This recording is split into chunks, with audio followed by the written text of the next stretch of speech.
The recording that should have never been played. Late September 2013. Central Kansas. Wheat laid flat by wind that came off the prairie in long, mean sheets. The Sumner County Historical Annex, an old brick co-op turned archive, sat there taking it. Inside, one lamp, one table, one woman. Her name was Vesper Lyle, 38. Precise. The kind of voice you imagine coming off a radio tower at dawn. Archivist on paper, stubborn caretaker in practice. That night she stayed late because the road crew dumped a pallet of boxes from a foreclosed farmhouse north of Caldwell. Ledger books, seed catalogs, Polaroids gone to ghosts. Then the fourth box, wrapped in a green bath towel, gone gray at the edges, a shoebox cassette recorder, handle cracked, church label on the underside, bruised purple from age. Someone had written a name in laundry marker, then crossed it out. Beneath it, a new line in neat hand, East Meridian Baptist, choir room, do not circulate. Vesper did what good archivists do. Carded it, numbered it, turned her lamp so the warm circle held the machine like a stage. And then the wind rattled the front door. Lightning blew out the entry glass. She reached for the switch, turned, and froze. The play button was down. The reels were crawling, lazy, stubborn, as if the tape was heavy with whatever it was about to make the room remember. Vesper crossed the floor, pressed stop. The button fought her like it'd been glued in place by time. The reels sighed to a halt. She laughed once, no humor in it, locked the thing in a steel cabinet at her feet, and called dispatch. Torenhovel answered.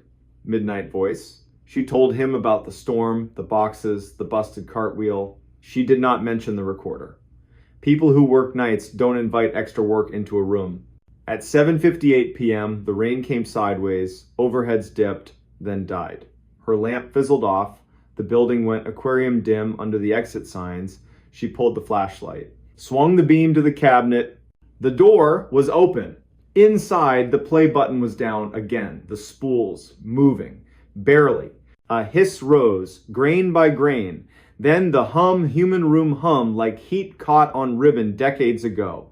A woman cleared her throat. Trained voice, hymnal vowels. The room she was in back then held her like warm wood. If you have found this and you are not me, please stop, the woman said. Calm, terribly calm. This is not for you. This is for my own coward heart, to replay until I change. Vesper did not move. Rain hammered, then softened. The voice kept going. My name is Vion Hargris, East Meridian. Thursday evening, late 2003. After choir, the hour when pews stop pretending and exhale. I put this recorder on the piano because I cannot trust myself with eyes. I'm going to say what I have not said. Then I'm going to the parsonage to hang my shame on the doorknob like a wet scarf. I will knock. I will be who I am without apology. I will ask for mercy like it's not a crime in a town this small. A chair creaked. Somewhere inside Vesper's chest, something old sat up and listened. A second voice joined. A man, lower than gossip, higher than thunder. The sound of someone trying not to be heard through a door. Vion. In the way he said her name lived a whole book. I know, she answered. We are not alone. The tape caught a door. A breath of hallway. A new voice, young, not little, leaned into the recorder. Hello, Dax, the man said. What are you doing here? My mother forgot her purse, the kid said. She's in the car, trying not to be angry with you. That sentence weighed more than the storm outside. Vesper thumbed, stop. The button sank a fraction and bounced back. The reels didn't care. They turned. You can take it, Vion told the kid, her kindness like a practiced skill. Second window. Tell your mother I'll drive behind you. Tell her I will come talk. Not long, in a way that matters. Footsteps leaving. Door. Wind gone. The room settling. This is foolish, the man said. His voice dropped half a tone. It's not our job to make the town new. It's our job to keep it from tearing itself apart. It's our job to be honest, she said. Every consonant a lit match. If the choir can sing the truth 3 nights a month, we can do it once. Lightning hit so close the annex shook. The beam hiccuped, the tape thinned, battery dying, and then out of that wobble, one more word. Please. Vesper pressed stop hard.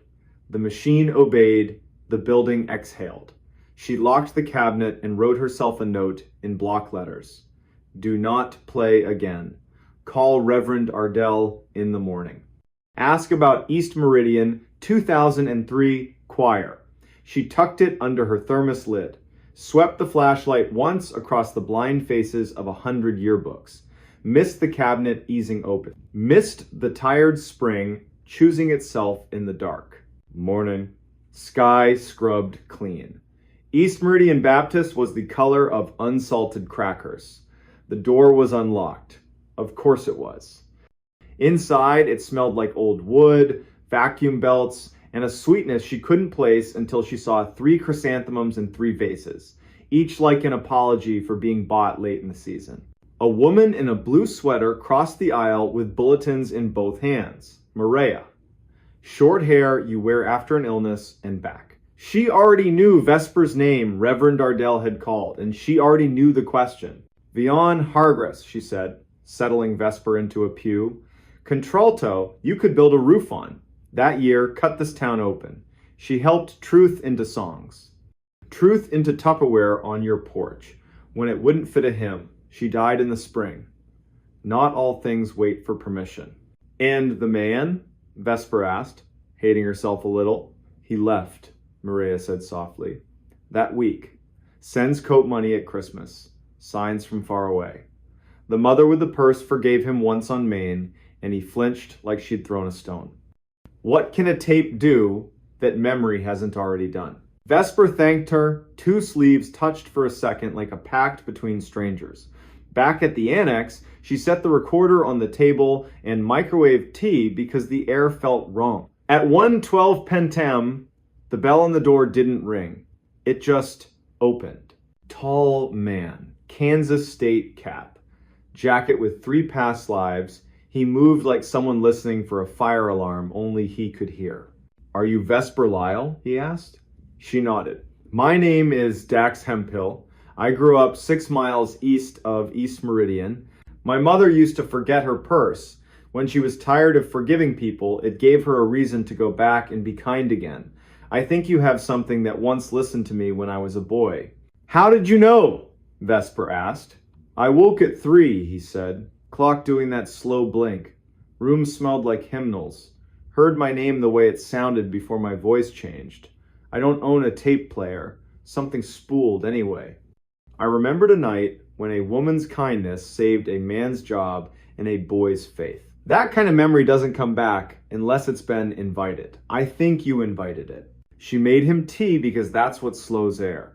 Told him about the recorder, the way it wouldn't stop, the please. He nodded like it fit a sore place he thought he'd hidden. Asked to hear it. She said, no, do not circulate, was written on the object itself, and archivists respect talismans. He asked again, but didn't move closer. The kind of stubborn she trusted. I don't want to hear me, he said. I want to hear her. The breath before she speaks. I want to remember what decency sounds like under bad lighting. Vesper turned the brass key. Lifted the machine with both hands. Wrote a sticky note in plain sight. Hargress permission pending. Listening requested by Dax Hemphill. Then she pressed play.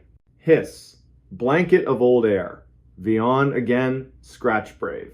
If you are not me, stop. If you will not stop, at least do the kind thing and listen all the way through. I am done being half brave. The machine jumped ahead on its own, like it knew where today needed to land. Back to the 2 voices after the kid left. Tires over road seams. We cannot, he said. We must not. You will kill what mercy they have for me. We can, she said, steadying him by syllable. We must. Do you think the Lord is confused by us? He said her name. She said his. The tape spared the names. Names belong to kitchens and porches, not cassette spools. The room on the tape breathed wood, carpet, a beat-to-death piano, a hymn board with 4 numbers that looked like a secret only children can't crack. Then a knock, not on the room's door, on the recorder. A tiny mosquito tap, a fingernail keeping a body from saying a big thing. Dax flinched. Vesper's eyes swept the annex. The annex held its breath, the way a building remembers why it was built, to store dangerous things gently. Vesper didn't stop it. Sometimes kindness is letting a sentence finish. Fine, the man said with funeral tiredness. Fine, we will be what we are. Names in the paper. Second pew, let the looks do their best and fail. We will put our child, he stumbled, then finished. Our child in the nursery when it cries. We will take turns walking it. We will call my mother and tell her the right story. We'll give your mother the same gift. We will be small for a season, then we will stop being small. The piano wood made a sound like grain turning to meet a new angle of attention. A hand set down. Someone breathed, oh. Static braided tight. Speed slid the way old tape does when a gear hesitates. Vian came back one last time, urgent. If you are me, do not be a coward. If you are not me, do not make this a fable and sell it to yourself. This is not a ghost story. This is how to live. Click. Silence put its palms on everything. Shelves redrew their edges. Pencils remembered their jobs. Outside, the storm was now just damp behind the clouds. Dax covered his face with both hands. Vesper looked at the machine and thought of cellar jars with masking tape dates opened when the garden forgets its name. She hammered stop until stop decided to be true. Then came the work. Permission to request. A call to a woman 3 counties over who still carried the Hargress name and who, when she heard, said she had been waiting for that tape the way Valley people wait for apricots in June. Restrict access. Update the finding aid. Replace the sticky with a letter. And for 1 minute, they let the room have them. Archivist and stranger. Woman and man. 2 people sitting still, while an old backbone straightened inside a machine. Word got out anyway. It always does. Pickups. Break rooms. Space heaters. The story got wrong fast. A curse. A warning. A revival. They said it was a tornado siren played backward. They said if you listened at midnight, you'd hear your name the way only your grandmother said it. They said the recorder had no batteries and played all night. None of that was true. The truth was smaller, harder. The recorder played when lonely people stood too close and forgot to tell themselves the truth in time. In November, Torrin at dispatch heard his name, clean as winter, from the shelf with the lost and found bin. He stood up, said his name back out loud, into a room where another human could hear him, and the sound left the way regret leaves after 2 beers and a nap. He called Vesper. She told him to throw a towel over it, like you darken a bird cage when the bird thinks it's dawn. Reverend Nardell came at 2 on a weekday when Sun made long rugs on the annex floor. He asked to listen, cried without apology. Told Vesper he hadn't known back then how to keep rooms safe and people brave, and that the 2 were actually the same. He left a check for the leaky gutter. Memo line for roof. Nothing else. What else could you write? Winter sharpened everything. Spring mud had birthdays. Summer made the annex smell like paper and dry lemon peel. Vesper kept working her quiet miracles. She learned what thunder could change and what it could never touch. Late August, the tape did its last trick. It broke. Vesper was there, Dax too. He'd started stopping by, fixing the bad wheel, changing the bulbs nobody's ladder liked, because sometimes people earn comfortable silence after the first hard thing gets said. The machine chewed a loop into its own teeth. Vesper cupped it like a panicked bird. It's okay, she whispered to plastic and time. We've got you. We're listening. She had 3 clean copies made on a professional deck in Wichita.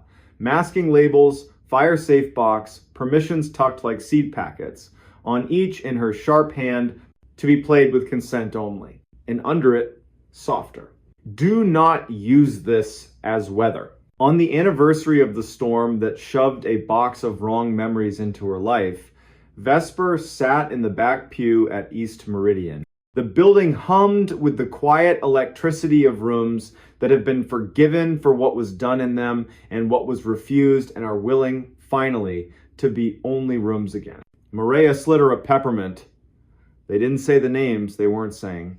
The Hargress family wrote, "Keep it where it's surfaced. Don't let people make a party out of it. Let students hear it who think bravery is always big. Let tired people hear it when they need proof that decency can be made with two hands and one good sentence. Keep the names off.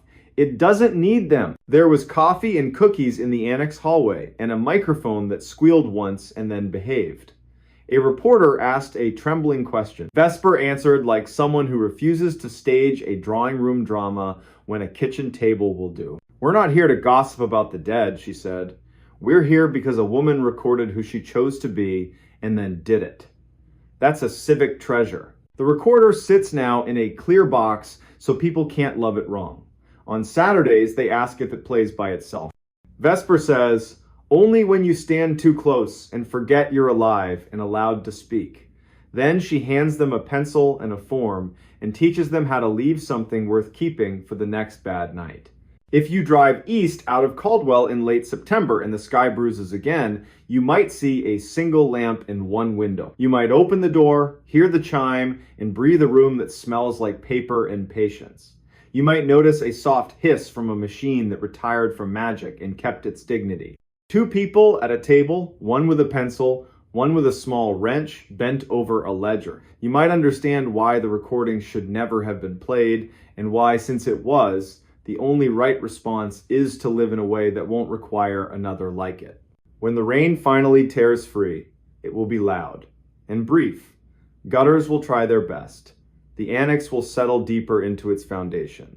On a shelf in a locked box, a cassette will keep its peace. And in 100 kitchens and a dozen sanctuaries, voices will go on doing what they were built to do when they belong to bodies willing to be ordinary and brave. They will say, "Please." They will say, "Stop." They will say, "Go now, it's time."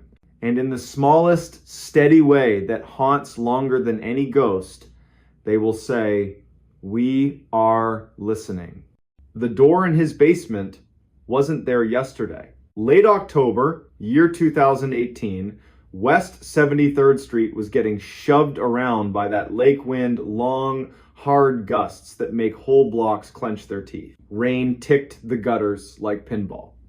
Inside a brick duplex that still smelled like plaster dust and stubborn varnish, a 37-year-old hospital electrician named Callum Brenner was doing what he did most nights. Fixing his future with his hands so his head didn't wander. Callum had bought the place in June, ripped up carpet in July, learned the patience of plaster in August. By September, he could ID every pipe by sound. The furnace, original to that era when guys wore hats to breakfast, cleared its throat every evening like an old smoker, then usually behaved. Widowed at 33 by a soft-word doctor's hate, Callum had decided you can outwork the long hours if you give them a job. His job was this house. A blue notebook on the kitchen counter held the list. Beside it sat a chipped ham radio mug, "Coil Me Maybe," that he pretended not to like. He'd been in the basement 100 times. It was a good basement by neighborhood standards. Poured walls, old coal chutes, mortared shut in the 1960s. Work sink with a stain shaped exactly like Michigan. Two doors down there, one cream painted into a porch cubby full of sleeping paint cans, the other a janky plank into a crawl space where the October Mice Union held meetings. He knew both. He'd made peace with both. He had not met the third. At 21:42, after losing an argument with a breaker and eating dinner like a raccoon at the counter, he headed down to relight the pilot.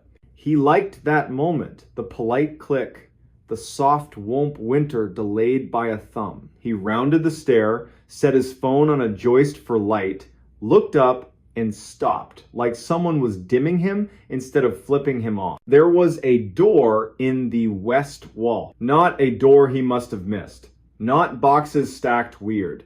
He'd scrubbed that concrete in August with vinegar and a bad attitude. It had been wall. Now, it was a door, same in different cream as the other trim mortise latch, casing with the exact roller lint pimples from some distracted owner 3 tenants back. A strip of blue tape was slapped across the brass like a utility tag. It even crunched under his knuckle when he knocked neither hollow nor solid. A hotel of a sound, Callum said it out loud. Because good rooms appreciate honesty. That was not there yesterday. The furnace clicked, caught, and steadied as if proposing a trade. You let me keep one mystery, I'll give you heat. He stared at the tape. It said utility in tiny letters and a number no department in Cleveland uses. Upstairs, he wrote it in the blue book. Wednesday, late October, year 2018, new door, west wall, basement. He made coffee he didn't want. Then he called the one neighbor who knows the right nouns for the wrong problems. Genevieve Trask had worked 30 years in the bus yard parts department. Even her dog, Primitive Pete, followed house rules like a union contract. She'd been on West 73rd since the streetlights still rang like bells when they got swapped to sodium. Callum asked if she'd come tell him whether he'd just lost a fight with his eyes. My pleasure, she said, like someone who's risen for worse. They went down. Jen stood, silent, 10 seconds flat. Then, measuring flour careful. That was not there yesterday. Primitive Pete sat, lifted a paw, set it down. The blue tape didn't peel when Jen tested it. The brass under it was guilty clean, like it had been avoiding hands for months. She put her ear to the wood, jaw loose like a piano tuner. The worst kind of quiet, she said at last. Not a human, not a machine. Something that learned to be polite, living next to both. They left it shut, played a hand of gin upstairs. Jen insisted on losing gracefully. Callum walked her to the gate, watched Pete joy inventory the night, and because tongues check, bad teeth went down for one more look. The thing stayed a thing. In the morning, he called the utility mark line, contract inspections. They'd swing by Thursday unless the wind ate their schedule. And Otho Dwyer, night maintenance at the hospital. Collector of left-handed screwdrivers. Saint of simple machines. Otho showed at 1910 carrying a case that looked like it should say violin and didn't. Scope camera. He slid the head between casing and wall. The screen coughed up gray concrete, then darkness with the smoothness of air and the meanness of a throat. Some jokes take too much setup, Otho murmured, brushing the tape with the back of a finger. Tastes like municipal lie. They didn't open it. Otho poured exactly one finger of rye and told the story of an elevator that grew a sense of humor in a humorless building. He left the scope. Callum slept on the sofa because the living room had windows and the basement didn't. He dreamed of blue tape, a polite click, and a nurse's voice saying, "Not yet." Thursday, 14/27. Voicemail from inspections diverted to a sinkhole at Denison. Second voicemail from an unknown number, just silence that didn't know how to hold its breath. Then a whisper from very far down a hall. Don't come down while the light is wrong. He went home anyway. Top of the stairs, he made the announcement men only make to empty rooms. If you're human, show me your shoes. If you're not, invitation rescinded. The furnace behaved. The sump pump cleared its throat. He set a carpenter's lamp on the floor to make a small, honest city of light, and with a stub of chalk, he drew a line along the bottom of the door. If you can't make sense, you can measure. He knocked once. The sound came back too soft. He pressed his palm to the panel, neither warm nor cold. It felt like skin in a room that doesn't want you to cry. I don't believe in you enough to be afraid, he said, on purpose lying. Houses respect effort. He turned to leave. On the far side, something trailed a fingertip down the wood from above the latch to below it, very slow, like it was teaching itself grain. He didn't move. The chalk line held. He said his wife's name once, softly, a key to a true door. Friday, 21:15, he and Jen stood there again. Primitive Pete approved the dryer. The tape had a new diagonal crease, like a latch lifted, then politely reset. Jen hovered her hand over it like a candle. "You are not the first house on this block to breathe into the wrong room," she said. In 2006, during the epic flood, the city dug out the storm line in the alley and found an old brick run, Prohibition beer, and better stories. They sealed what they could see. They did not seal what refused to admit wanting sealing. "That's where the undertalk lives," she said. "Not your house's fault it learned the language. Not yours for hearing it. We lean a chair and don't make introductions." "Be here at 10 with coffee and a man who likes rules," Callum said. She brought the sheriff. Sheriff Whitaker looked like he still hauled hay for friends. Face built for learning the same story from both sides and deciding where mercy fits. He listened to Callum, to Gen, to Pete, who sneezed once, officially endorsing the facts. Whitaker pressed his ear to the panel. "Knocked a pattern. 2 slow, pause. 2 no one uses unless they suspect a test." The door answered 1 slow, 3 quick like it understood and preferred to show off. "We're going to treat this like a person who talks too much and too sweet to a child," Whitaker said. No drama. "We don't answer. We call boring people with rope courtesy over magic." At 10:50, Building Inspector Ninette Polk arrived, clipboard, caution tape, and 2 public works guys who dig with shovels and silent. She measured, tapped the concrete with a screwdriver, jaw loose, head cocked. "Double wall," she said. "Face wall. Behind it, not wall.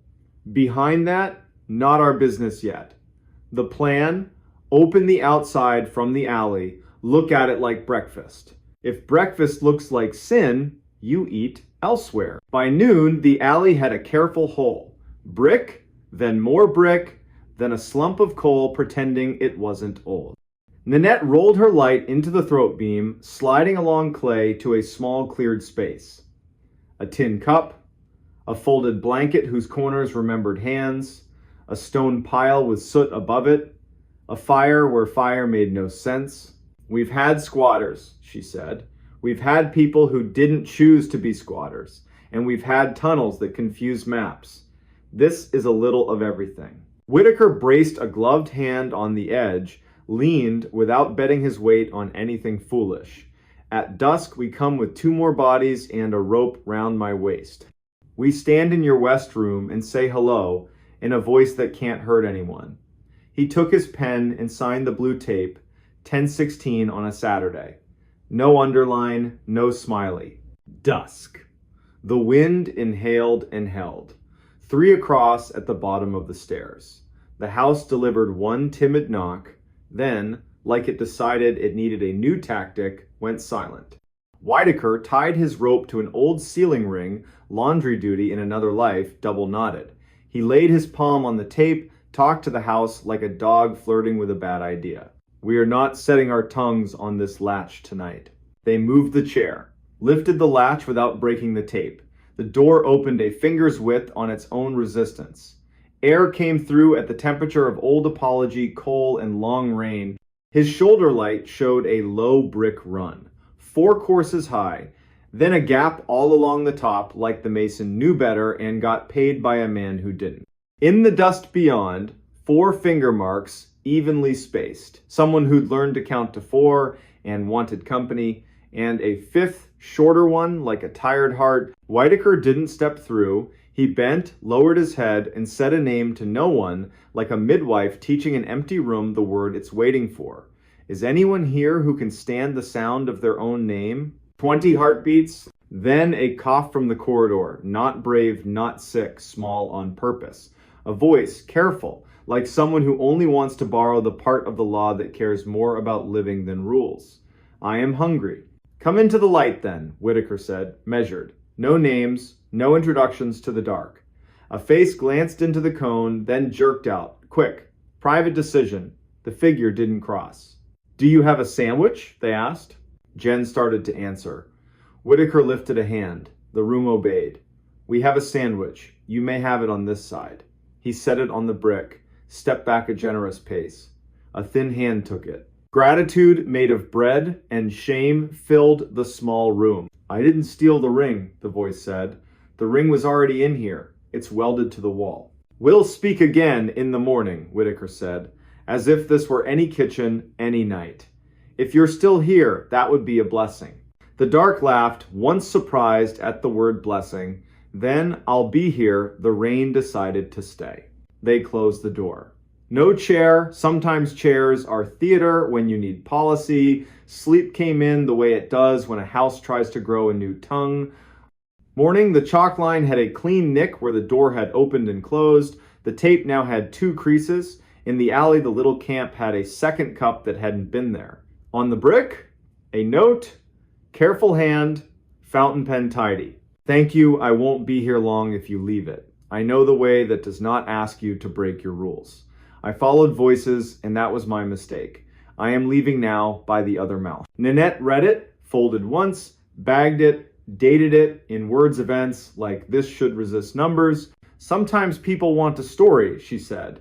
Sometimes they want a door that says, no, we'll build you the second one. They hired masons from Ohio City argument-winning walls. A second wall went up in front of the first, tied with rebar that enjoyed its job. They pumped the crawl with flowable fill. Fill is kinder than concrete. Cut a new drain to the alley with the city's blessing, which almost never happens and did. They left the door hung for the sake of the room so a man, mug in hand, a year from now, could touch a latch and remember that fear behaves when it isn't fed. One Sunday in December, after the work and after the lake found its winter voice, Callum stood at the bottom of the stairs, set a sandwich and a thermos on the brick. No speech, no theater, listen. The house was just a house. You don't get to grow a new door without telling me first, he said, mostly to make the air file the sentence somewhere. Winter settled. Primitive Pete suffered boots. Jen taught Callum to let houses tell their little understories without volunteering his name. Whitaker sent a holiday card with a knot on the front. Otho reclaimed his scope, pretended to be offended at how clean the lens came back. Nanette drove by twice in January to make sure the wall looked like it meant it. In spring, the city found more legacy brick down the alley and filled that too. The report used the word legacy like a period. Every now and then after midnight, wind slides between those houses like a memory that learned to walk. The furnace coughs a sound you could mishear as a polite knock. A man stands in his basement with his palm on a harmless latch and says the names of the people who made a strange night decent: Genoveva, Otho, Ninette, Whitaker, and the name of the woman he loved, because names are keys, and grief is a door you don't open so much as a company. Then he turns out the light. Basements have long jobs. They don't need help from shadows that think they're clever. If you ever buy an old house in a city that keeps secrets under its sidewalks, you might wake up to a door where plaster swore no door would be. You don't owe it curiosity at midnight. You owe it a list, a lamp that won't lie, a neighbor who can make quiet into a tool, and the dull bravery the trades teach. Knock once, count to 20. Call someone with rope, and if a voice on the other side calls your name like it's entitled to it, remember the single sentence that carried an ordinary man and his unremarkable house through a night when the city tried to breathe through his wall. We're not answering, we're not leaving, we're coming back with more people and better light. The missing campers were never alone. Today's story takes place in Idaho's Salmon Chalice backcountry. Late September 2018. 2 campers vanish near an old fire lookout. Search teams go in, radios crackle, dogs work. Then a voice in the timber starts saying one of their names. And the rule out there, the one they don't put on maps, is simple. If a voice calls your name and there isn't a mouth you can see, you don't answer. Sunday night. Rain falling in thin ropes, polite but insistent. The granite smells like a coin. Weekend traffic bleeds east. In Shoup, the cafe lights go down. The river keeps its sentence. On the 3rd floor of the county building in Salmon, under humming fluorescence, Dispatcher Kaya Merritt settles a headset and sips from a chipped mug. 41, good at hearing the difference between wind on a mic and fear in a throat. At 21:47, the primary line rings a childlike rhythm. Kaya picks up a careful male voice. I need to report 2 overdue campers, my cousins. I'm next to their truck at the Loon Creek turnoff. The camp host told me to call before I get brave. Kaya goes methodical. Names Ivor Doss, 42. Lena Doss, 38. Boise people. Left yesterday with a light kit and ridiculous amount of jerky. Destination, Ridge by the old Jarvie Lookout. They brought a radio. They also brought stubbornness. Stay with the truck, Kaya says. Do not step into timber. Coordinates go into the form twice, clean. Deputy Roland Knapp, 39, a face that makes people tell the truth by accident, drops a cup of stew and starts his hour-long drive. Ranger Nick Salcedo checks in from a cabin near Panther Creek. Patient voice. Knows where people make their first wrong decision. By 22:40, red and blue lights lay themselves across wet trunks at Loon Creek. The blue Ford is locked. A map inside is soaked, still readable in a bleeding wet. Camp host materializes. The pair planned the ridge, backed in for an early exit. Rain's coming, he'd warned. Rain brings the air alive, they'd said. Nick slides the map onto the tailgate. A penciled circle on the ridge. A dotted line up the wrong drainage, then corrected like a man who doesn't like admitting guesses. Beside the circle, Lena's neat list. Stove, coffee, headlamp, prayer. Time matters, Nick says. No volunteer conga line onto wet granite at midnight. Cousin stays with the deputy. We do this steady. At 1, they find the camp the way you sometimes do. Ghost of a new fire ring, a tiny cairn somebody couldn't resist. A boot print Rain is trying to steal. 2 sets. Walking together. Roland Marks calls it brings them back. Morning plan gets written like an anchor. Kaya works the night like a loom. Tracks down Lena's sister in Meridian, leaves a message that is compassion twice and panic never. Calls in a K-9 team ode to the county. In her log, she writes 5 quiet words only she will see. Do not answer a name. Dawn. Cloud lifts, leaving diamonds on every needle. 15 people drink black coffee at a folding table. Nix runs a finger over the map and splits the country into sectors. He adds the rule, the one you only hear from people who have earned your trust. If you hear a name and there's no visible mouth, lock eyes with your buddy, say their name, make them say yours. Do not answer anything from timber, not even if it uses your song. A new kid raises a hand. Is that folklore or a line I can put in a report? It's how you get home for lunch, Nix says. Teams move out with that respectful, quiet September pines demand. Dogs in bright vests quarter the slope. One line takes the spine, another slides into a black burn, snags like busted metronomes. Thayer, the cousin who made the call, walks with Deputy Knapp, not because he should, but because men who wait at trucks break in slow ways.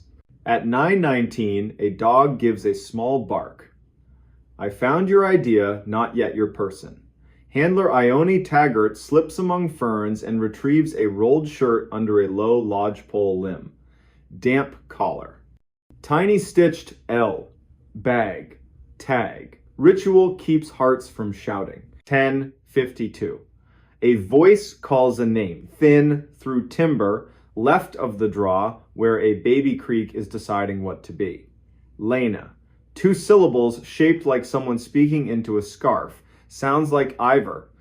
Except Ivor's voice usually laughs at the edges. This one doesn't. It says her name and waits like a bridge. Nix lifts a hand. Heads swivel. Everyone refines a face. Thayer. Thayer. Roland. The voice tries again. Help. A dog bristles, then thinks better of it. Wind turns the voice into a trick. Now above, now behind, now whispering from the leaves at their boots.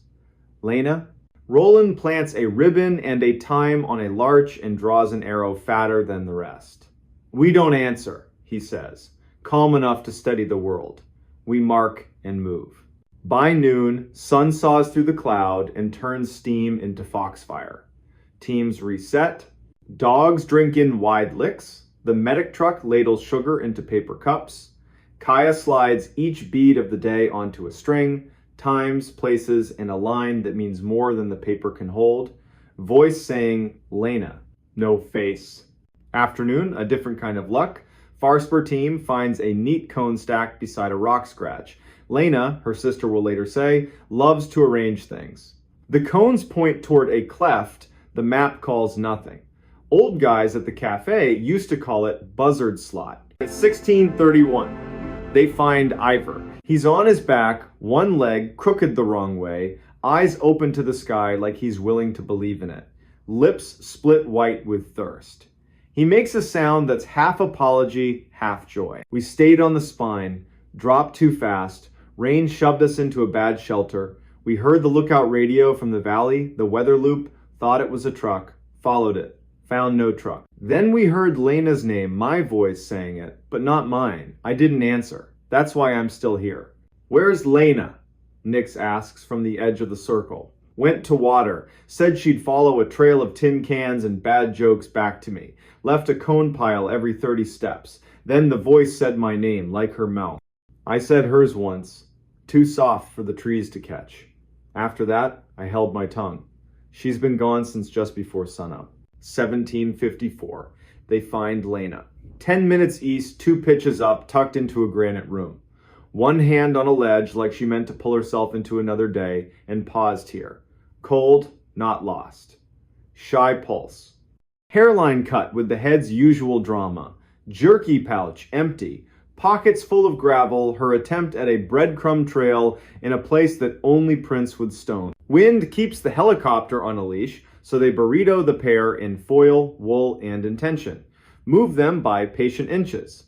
Dogs trot with tails up, doing what dogs were born to do. Ivor talks about coffee like a religion. Lena says river like a baptism. On the tailgate under a county floodlight, lines running into arms, Lena gets her question to work. The voice, she tells Nix, it said his name. It came from the wrong place, above, behind, under my feet. I didn't answer. I counted to 50, then 50 again. Sat on my hands so they wouldn't lift like a trained dog. I just repeated your rule. Find a face. Say a name you can see. People get hurt up here when they answer a mouth that doesn't have their best in mind. You did right. Thayer. Because brains want drawers to push fear into we were never alone, were we? Lena gives a small, tilted smile. That's mountains for you. You're with wind. With water.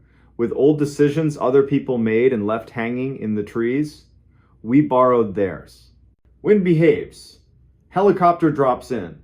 Medics step out with faces that make mothers cry from relief alone. They pack the dosses like a wedding dress into a trunk and lift. A scrub pine below the ridge, bows, releases, bows again.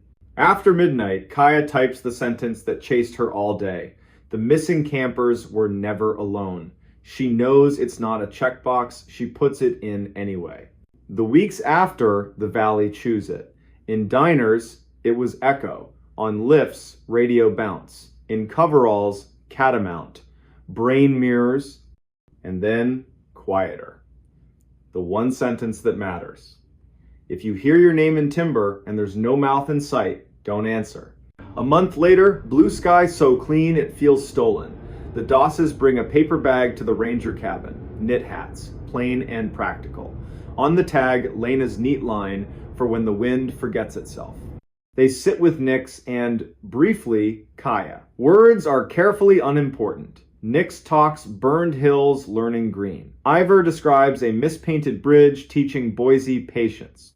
Lena says she now speaks her people's names out loud each morning, not to offer anything to the air, just to remind her mouth what it's for. She adds one small thing, offhand. Counting while it called, I pictured roll call. Teacher calls your name chalk in her hand. You only say here if you can see the chalk. That helped. By next fall, a laminated card shows up on the camp host board at Loon Creek. No sermon, just a rule in rainproof letters. If you're overdue, sit, count, save heat, call only when you see a face. Do not answer the timber.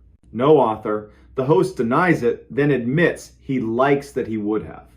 Winter lays down thin law. One dawn in a high cabin, a radio unplugged says a name perfectly. The men grin like at an old joke. They say each other's names and keep making eggs. Sun clears the window. They follow the line they marked in gray light and find a snowmobiler parked like a guy at a bus stop choosing a story. He says, "I heard you all night." They say, "Not us, friend, but we're here now." Years later, at the Shoop Cafe, Sunday closing time, you might hear it slide by. Loggers arguing about draws, a couple practicing their baby's name, somebody at the counter saying, "Those campers below Jarvie, they weren't alone." Nobody is out there. The hills keep you company, sometimes too well. If you catch Kaya after a shift, headset marks on her face, she won't give you a ghost story. But if you ask what she learned that September, she'll look at the river and say this: listening is work. Names are tools.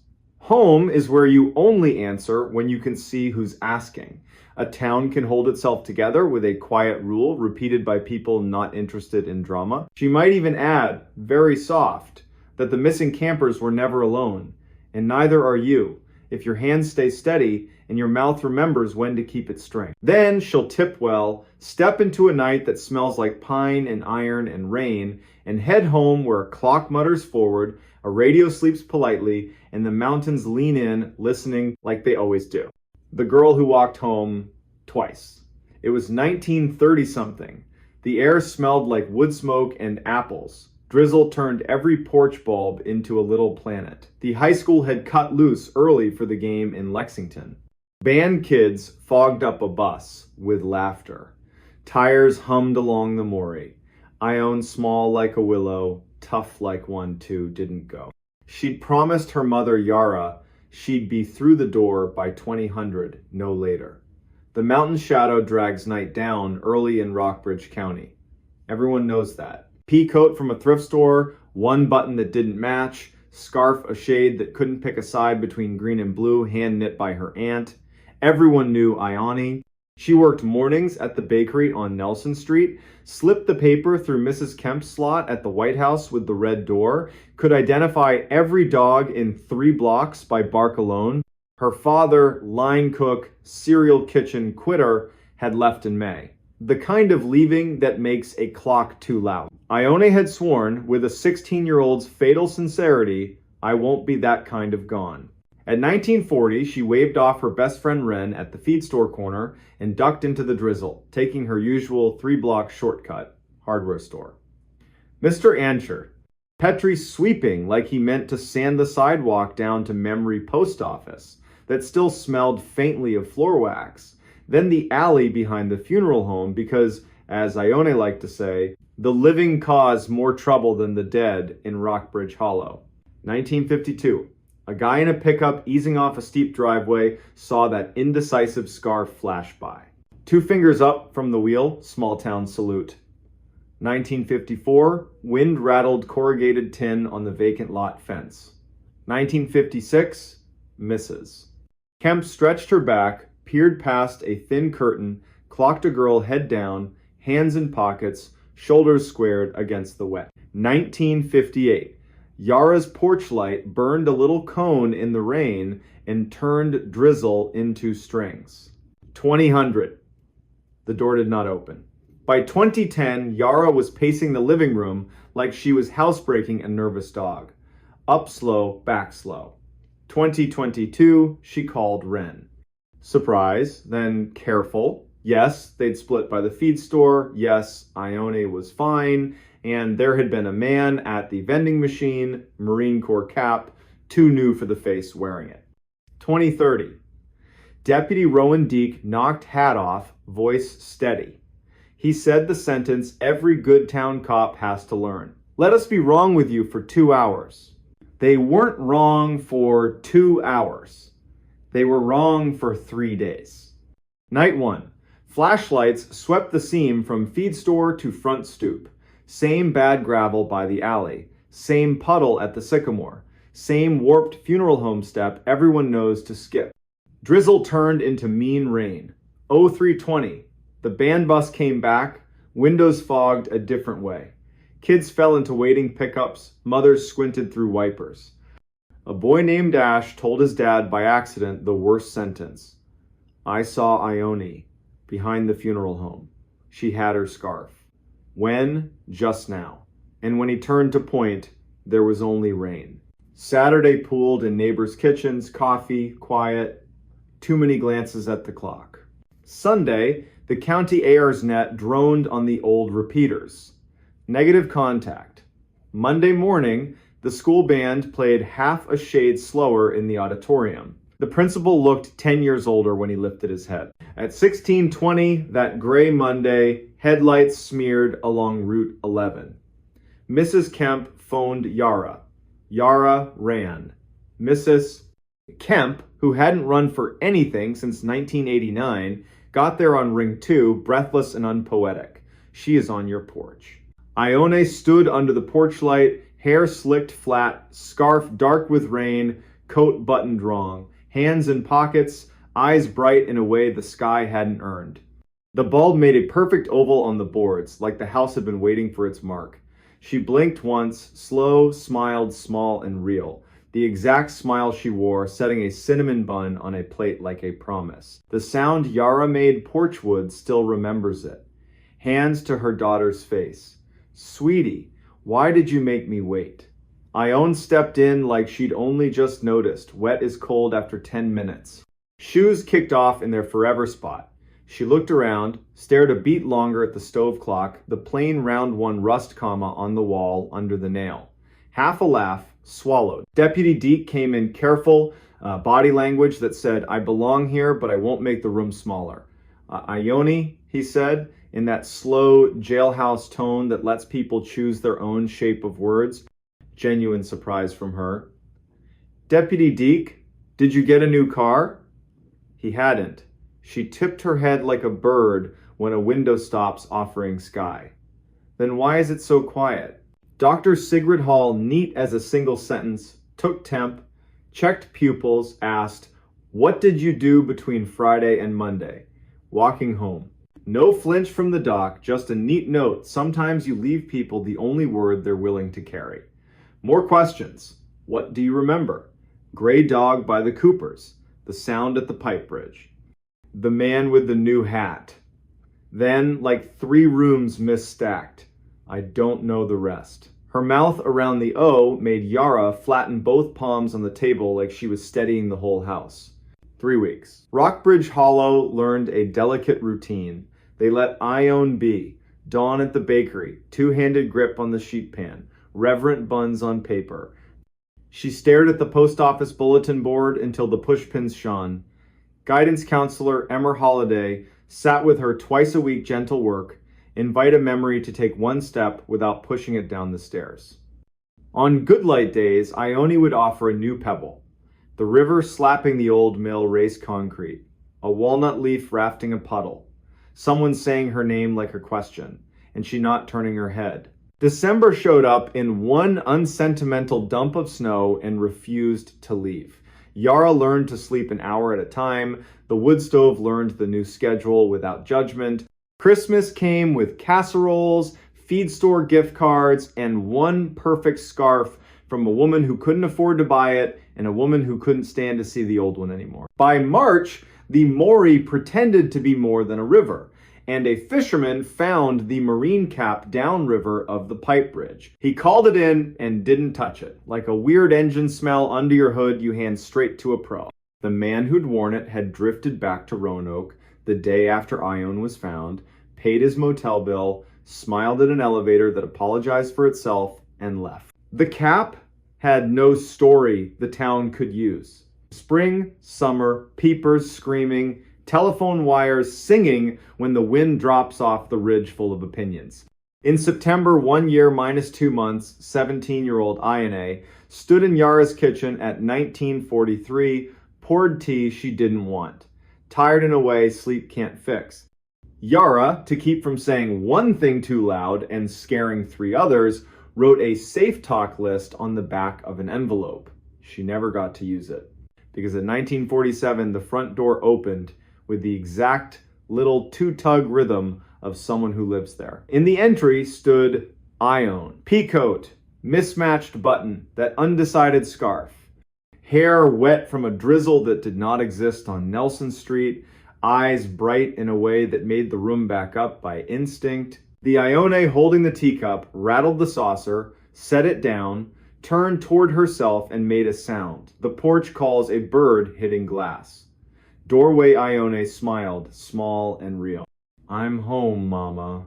The stove clock ticked one very loud second and then remembered its manners. Deputy Deke again hat in hand. Dr. Hall's stethoscope already warmed the way good doctors do. Counselor Emmer put both palms on the table and didn't sit until Yara did. The town did not come. A small place knows when a crowd ruins the edges of a miracle. They asked gently, when did you start walking? Where did you turn? Did anyone speak? What did the river sound like? Doorway Ione answered with the same script as a year before. Dog, pipe, bridge, hat, walnut leaf. The difference wasn't the words, it was the way the room caught them. Every sentence landed like the place had already set a plate. Deke stood in the kitchen threshold and looked both ways. He saw 2 girls, he saw one, he saw none. He kept his face steady so the room could borrow it. Sheriff, Judge Crease, how do you write this in a report? Breathe with me, the practical spells. They kept both Ionesses in the room because what else do you do? Dr. Hall took 2 pulses, one just off the other. Checked eyes, left, right, months backward, both did it. 2 wrists, 2 heartbeats, both wrong in different right ways. Her face gave nothing away and everything all at once. 2140. Somewhere down the block, a stubborn riding mower coughed into one more season. Emmer broke the spell with 2 perfect lines.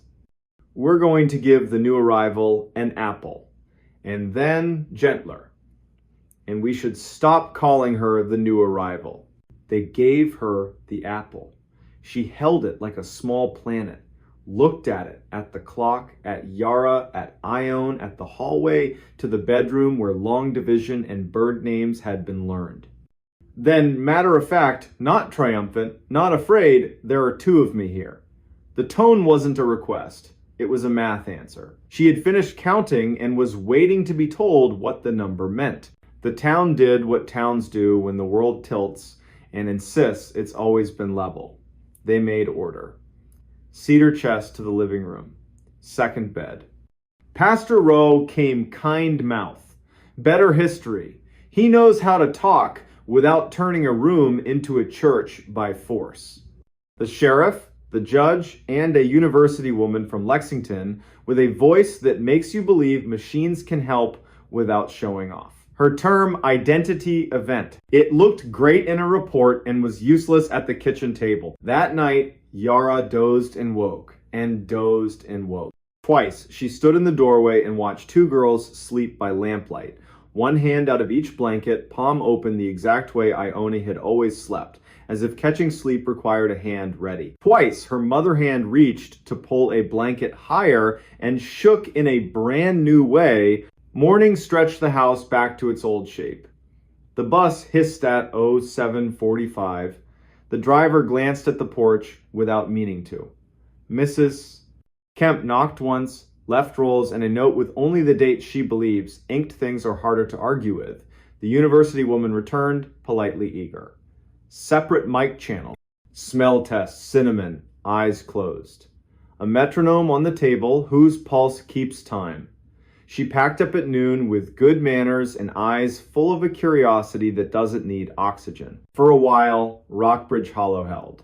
The girls washed dishes in a choreography that invented itself in 48 hours. Tea the same way. They walked the block at dusk together. They did not cut behind the funeral home. When they slept, their breathing went just out of phase, then remembered itself. Like 2 clocks learning they didn't have to impress each other. Then the bill came due. Day 10.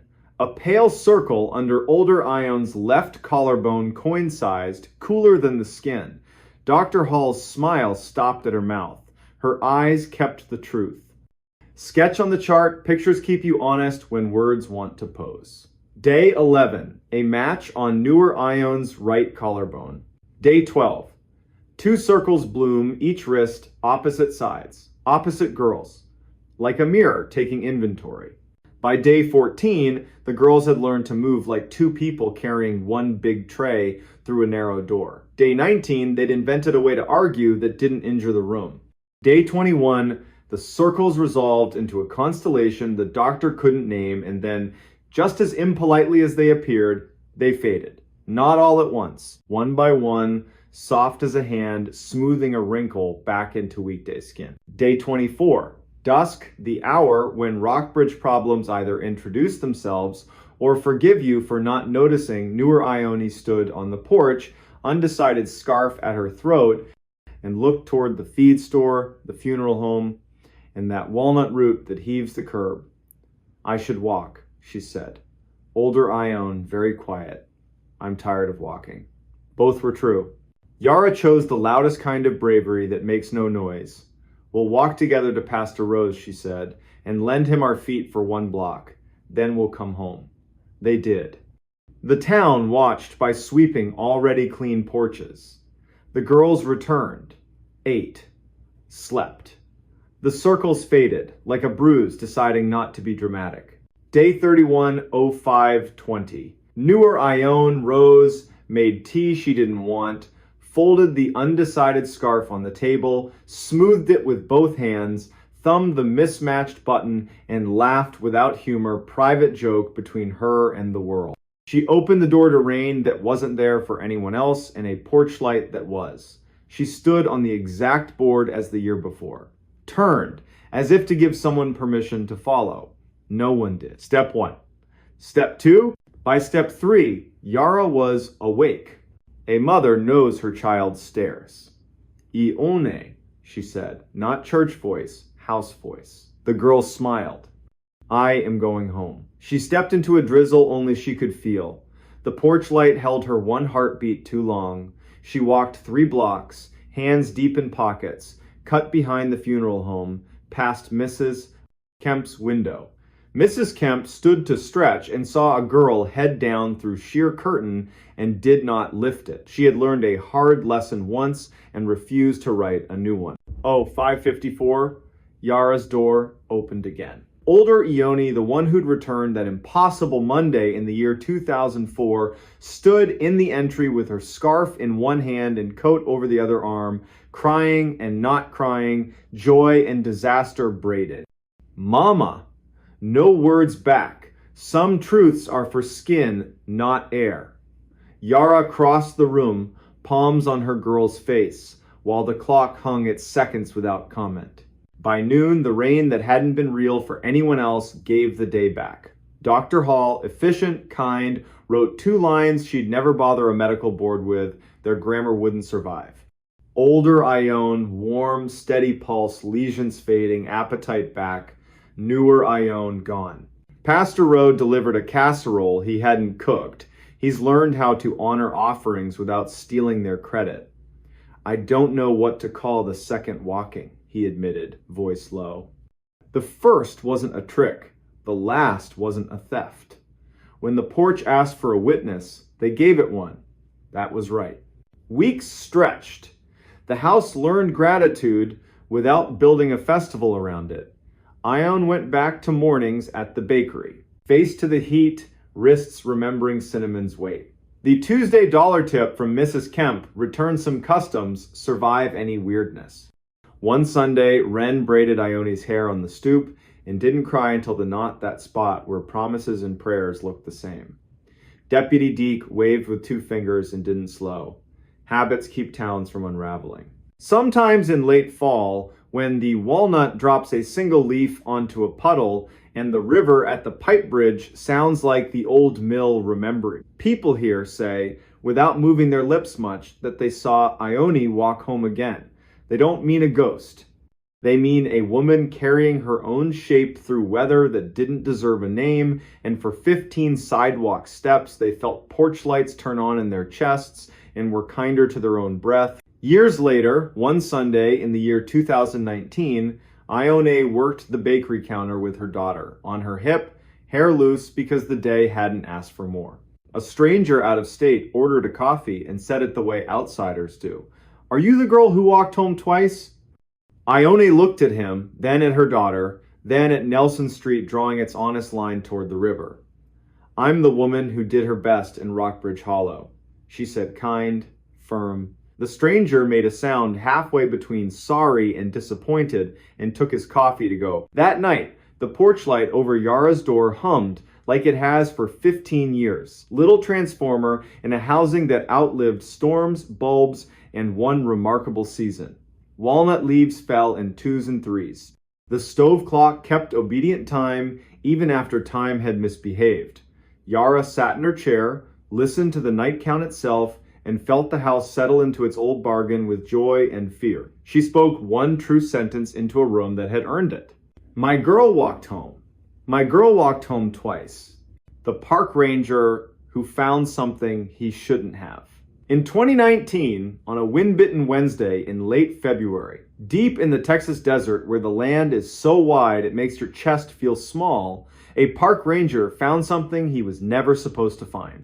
It did not glow, it did not scream, it just hummed soft enough to doubt, old enough to be dangerous, and patient enough to wait 40 years for the right set of hands. Before we begin, tell me, where are you listening from? And what time is it there? Big Bend National Park wears weather like a personality. That morning, the sky was the color of porcelain right before a storm, and the first wind rolled over the flats like a bad thought, hard, dry, and full of grit. The Chisos Mountains sat on the horizon like a deep bruise. Somewhere far off, a diesel engine turned in its sleep. A red-tailed hawk hung motionless over the river road, and the river itself stayed out of sight, the way a secret keeps itself out of your mouth. Not gone, just waiting. Keir Halden had the early shift. He pulled his green and white truck off a rough 2-track and killed the engine. He left the last mechanical sound of the day right there in the silence and listened. Ravens argued along a basalt spine. The wind combed the sodal. He checked the radio, clipped to his vest, and patted the small pouch he carried, tourniquet, foil blanket, a roll of hard candy he never ate. He had been a ranger long enough that the ritual no longer felt like superstition. It felt like showing up. Dispatch came thin, the way winter voices do when they travel far. Calm as coffee. It was Juniper Voss. She gave him the entire morning in 3 sentences. 1. A couple was overdue on the Outer Mountain Loop, slow but stubborn, last seen at dawn yesterday. 2. Border Patrol wanted eyes on a footpath out near the Santa Elena sector, something about boot prints clipping along with deer tracks. 3. The odd thing. An alarm squawked from an old USGS box no one had keyed in for years. The unit was the kind that used to sunbathe on a little solar panel and gossip to Washington about rainfall or tiny quakes or numbers that made people in ties feel like they understood the desert. Not a priority. Just weird. "Copy your list," Keir said. "I'll check the footpath first, then swing by the USGS thing if light holds. Keep the overdue loop hikers in my pocket. If they hit a wall, they'll beg your radio before noon." Juniper warmed. "Appreciate it, Keir. Una's in Panther Junction, and she's listening. She wants a call the second that antique turns out to be anything other than a rattlesnake condo. Also, hold on to your hat. This wind eats." "My hat and I have an agreement," he said, smiling into the windshield. Then he shifted into 4 high and idled the last 1/8 of a mile. Ocotillo leaned like fishing poles in a dream. The ground changed under his tires, hard pan to sugar, sand to flint. He stopped where a shallow arroyo opened its mouth and stepped into a moving silence, the kind that lifts sound off you in strips. The sun hit his cheek like a warm coin. The footpath wasn't a path so much as a set of habits worn into the land. One moment it disappeared, the next it returned. As if embarrassed, he followed it by the rules all animals obey. Where a coyote would choose shade, the prince chose shade. Where the wash cut deep, the traveler stepped high along the bank, then drifted back down. Kier could read height in the length of a stride, weight in the heel bite, worry in the way a left foot trusted soil more than the right. The tracks cut south and west. Not his business, unless the story moved too close to paperwork. He gave the arroyo an honest hour, then turned toward a low ridge where the old stone shows its hand. The USGS unit sat where Juniper said it would, half hidden in shin oak, a dust-colored box with a turtle-back lid circled by a ring of rocks meant to keep cattle from testing it. A ground rod poked up like a silver reed. A cable that should have run panel to sensor lay severed and curled in a small defeated loop. Everything about the box said one word: old. The agency badge on the lid was sunburned down to a ghost. Kier crouched and touched the lock. It had been cut once in some other decade, replaced with a newer hasp, then left alone. He had bolt cutters in the truck. He also had a phone and a supervisor whose caution had kept more people alive than anyone would ever be able to count. He radioed Una Ketteridge and reported only the facts, no adjectives. Feels like a history lesson, Una said. But it pinged the system. Could be a dead battery hiccup, could be a bored cow, could be a deer with opinions. Use your judgment. If you cut it, I want eyes on whatever you see. On the walk back to the truck, the wind had put on a better shirt.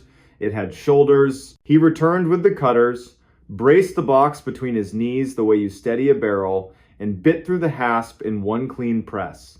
The lid lifted, reluctantly, seal hiss, a sigh. Inside, a spray of sand in a neat gray well. At the bottom, dry as the moon, sat a metal cylinder the size of a coffee can, strapped in place. A conduit ran out of sight underground, snug, official. On the cylinder, a hand-etched label slept under yellowed tape. Lechuguilla Array, Node C, date July 1976. Kier didn't say anything out loud. Lechuguilla is a cave in New Mexico, days to the north, in a world underground, but the word tastes like limestone and men with carbide lamps. He snapped a photo, sent it to Una, and waited. The wind set a hand on the oaks and took it back. Una returned with a name, Harlan Sevier, at USGS. He says that's a shock sensor, not seismic. They use them at the tail end of certain tests to see if anything rattled. He also says if you'll be a saint and bring the cylinder here, their archivist will buy him dinner if it's got the word Lechuguilla on it. Happy to fund your stake, Kier said. One more look before I break the strap. He slid a hand along the cylinder. The metal felt cool, as if the sun hadn't mattered to it. His fingertips found a folded paper tucked under the strap. He pinched it free. A field, tag time, weather, who to blame. The ink had softened but held. The name on the tag wasn't one he knew. Ivar Cade. Below the name, replace node C if hum persists. Call Rourke. Kier sent a photo of the tag. This time, Una took longer to answer. When she did, her tone changed the temperature of the room he was standing in. Rourke Delmont used to be a deputy in Terlingua, she said, retired to a house outside Marathon with too many cats and a ham radio. If his number still exists, Juniper will find it under the paper nobody ever looks under. Bring the cylinder. I'll have Juniper patch you through when she digs him out. Before lifting the cylinder, Kier did one more thing. He leaned down, put his ear near the well, and held his breath the way EMT school teaches you to make a room go quiet. He heard exactly what anyone would expect to hear. Nothing. Or, if you wanted to be honest with yourself, the faintest, straightest suggestion of something metallic remembering its job. Not a sound you could brag about, not even a sound you could swear to. Still, he felt it the way you feel, a draft in a closed house. He wrapped the cylinder in a blanket and set it behind the truck seat. The wind decided they were partners now. On the drive to Panther Junction, he kept his hands loose on the wheel while his brain ran two lanes, one labeled hikers, One labeled hum. The radio whispered, then cleared. Juniper. And then another voice riding in on her line, dry, amused, patient, like a man people invite to funerals because he won't make it about himself. You found something that used to pay my salary, the man said. Rourke Delmont, please tell me you didn't open anything that says do not open. I don't drive after lunch. Keir told him the story from the top. Rourke told one back. It started in the 1970s when men wore ties into the field and ended when people stopped writing months out longhand. The short version, at the end of a certain era, a few hush-hush pieces of gear got planted in places they didn't belong and then forgotten when one team assumed another team would clean up. It wasn't sinister, it was human. Drawers are easier to open than to close. Ivarcade, Rourke said, trying the name on his tongue. He was a tinkerer, listened to ground like it had opinions. He had this thing about humming. Said if a box hums, you treat it like a street dog, no sudden moves. Stop when it stops. Sounds like his note. If you get that cylinder into your office and crack it, and something inside looks like it wants to be played on an old machine, call me back and let me be foolish one more time. I promise, Keir said, because men who talk like Rourke do not ask for many promises. Panther Junction did its lunch hour ballet as Keir rolled in. High schoolers in borrowed hats argued about which loop had a better spring. A sunburned couple congratulated themselves for picking the Vista Trail instead of the tree trail. Una met Keir at the side door and walked him down the coffee and dust hallway to a small room she called the museum, because if she didn't love it, it would have become a closet. The cylinder went on a table cleared of maps that had been retired by someone who refused to admit it. They did it by the book. Photos first, as if the object had a lawyer. Gloves next. The strap had baked into one long sigh. It gave when asked. Under the lid was not a riddle. It was a spool of quarter-inch tape, wound neat, the kind that used to carry voices and now mostly carries nostalgia. Una didn't rout politely. Rourke, it's your foolish day. He promised 15 minutes and made it in 12. He looked like the part of Texas that doesn't apologize, pearl snap shirt, jaw that only meets a barber when forced. He carried his machine under his arm like a hymn book someone kept by the bed. He set it on the table with gentle authority. I kept one, he said, in case my cousin wants to hear his band from 1983 and pretend it matters. Let's hope the belts haven't turned to spaghetti. They threaded the tape, slow, careful. The tape looked good. Old, yes, but not brittle. Una closed the smoked lid with both hands. Rourke pressed play. The machine thought, then did the thing it was born to do. Sound came. Not music. Space. The kind of wind you only hear inside a square room where corners argue. Beneath the wind, metal ticked, cooling, settling. A voice tested a frequency and lost interest. Silence held its breath too long and then broke in two. A different voice, young, certain read a time and a barometric pressure, and then ducked his head like he was embarrassed. Minutes walked by and refused to hurry. Keir forgot he was standing. Una leaned without leaning. Juniper appeared in the doorway and didn't cross it. Around minute 11 or 12, voices started coming in more often, short barks of men in sun stupor. They tossed numbers back and forth. Then the numbers stopped, and something in the room with them tried to take the speaking away. Do you hear that? The young voice said, pleased and uneasy at the same time. That's the hum. It's not in the wires. It's under me. Rourke leaned in. The belts made a private adjustment. A long, thin sound slid up under everything like someone dragging the flat of a blade across piano wire. You could hear the tape hesitate, then pull itself together and keep going. There was more jokes about coffee that wasn't a man saying lunch like it was a destination. The young, certain voice, again, not yet, and later, now. At the very end, after the leader flapped and the machine hiccuped, there came 3 small knocks. Tap, tap, tap. Could have been anything, metal cooling, a knee against a table leg, but the kind of anything that sticks. No one spoke for a while after the reel stopped. Una found 2 mugs. Juniper poured from the thermos she kept for not really emergencies.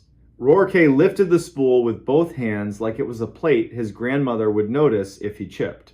"What exactly did we just hear?" Juniper asked finally, not demanding an answer. "Somebody hitting the sensor lid? A can rolling across the floor? Why do 3 little taps make 3 people look at each other like we just heard a prayer said backwards?" Rourke answered the tape. "If Cade wrote that tag, and if the wind outside doesn't mind me being honest, I'd guess he heard something he decided was not wind, not gear, and not cattle. If he thought it was a hum, he would do what he always preached. He'd keep his mouth shut, he'd count. He'd refuse to answer. He taught me that when we worked a roadside call box that wouldn't stop ringing on its own." Juniper smirked a little. "Do we have to file a report that uses the word haunting?" "We have to file one that uses the word found," Una said. Maybe returned. Anything else lives with time. The day pushed back into its chores. Rourke took the tape to his truck and swore he wouldn't play it for anyone who owed him money. Keir signed the chain of custody with a flourish just exaggerated enough for Juniper to roll her eyes and accuse him of showing off. Then he stepped back into a heat that had moved 1 shade higher. He still had the overdue hikers in his pocket. The river would throw a cold ribbon across their route. The front would stand up and try again by dawn. 2 hours later, he found them under a cottonwood, unhurt and mad at themselves, like all healthy overdues. The man's name was Corliss, which made Keir like him for no reason. The woman's name was Mylene, which made him like her for matching. They had underestimated the sun for the 500th time in human history. Keir gave them water, changed the rhythm of his sentences so they could cover their pride, and walked them back with a conversation about birds that let everyone keep the day. By the time he signed off from Juniper, the sky had turned the color of a bruise willing to heal. He drove to his little place outside Study Butte and sat on the step with his off-duty radio, playing a baseball score under a song. An insect flung itself against the porch light, learned nothing, and decided to live anyway. Keir set his boots side by side because the day deserved it. He slept hard and dreamless. Morning came with a sound like someone riffling a fat book. The front finally threw itself across the basin. His phone buzzed at 6. Una. Rourke had gone home, changed his shirt, then changed his mind, and gone to Marathon to pick a fight with the archives. He found Ivar Cade's obituary. 2 lines and a date. 2006. Loved the desert. Survived by nobody. Not the same as alone, but close enough on paper. What followed was a day of strange chores that make up the secret half of a park ranger's job. A woman dropped her keys into a pit toilet at Rio Grande Village, and Keir recovered them with a coat hanger and a moral crisis. A Mexican Jay picked not 1 but 2 sandwiches off a truck bed and strutted into a mesquite. A man cornered Keir at a trailhead to ask, with pure sincerity, where the dinosaurs sleep at night. By late afternoon, the front was empty and the air could remember how to be clean again. Without planning it, Keir's truck found the 2-track, then the ridge. He didn't expect the stand of oaks to look guilty. He didn't expect to kneel beside the empty USGS box and feel right behind his breastbone the desert's particular permission, the one that says you can stay if you keep your voice small. He put a palm on the metal and counted to 10 without breathing. Then he exhaled and counted to 10 again. A raven landed behind him and made a single rude comment. Keir laughed, surprised by his own sound, and turned as if he'd given his back to the wrong thing. The raven hopped, decided the joke had landed, and went back to its schedule. Keir wiped his palms on his pants and told the box out loud that it was not an afterthought. Then he walked back to his truck. That should have been the end of it. It wasn't. 2 miles down the road, the radio jumped in a way that made Keir grab the volume out of pure goodwill. Juniper again, voice controlled, verbs undecided. "Bringing you an incoming," she said. "I have a caller listening to an old field tape on a machine in his truck. He would like you to meet him at mile marker 23 on the Marathon Road and decide if he should stop. He says please twice. I believe it's Rourke Delmont." "On my way," Keir said, "because you don't let a good man have an embarrassment alone on asphalt." Rourke's truck waited on the shoulder like a patient mule. Driver door open. The little tape machine sitting on the seat where a person would be. The reels turned greedily. They didn't ask for much, just power and a little faith. Rourke kept one hand near the brake lever and the other on the wheel, like he might have to drive the whole arrangement away from something you can't swerve around. "It's nothing," he said as Keir approached. "Wind in a different hat. Men I used to be, saying numbers the way sunburned men do. And yet, listen to the part that pretends it's not there." They listened. Under the wind, not behind it, like a floorboard under a rug, a low line had begun. To call it a note would suggest it had manners. It didn't. It was a long idea someone forgot to end.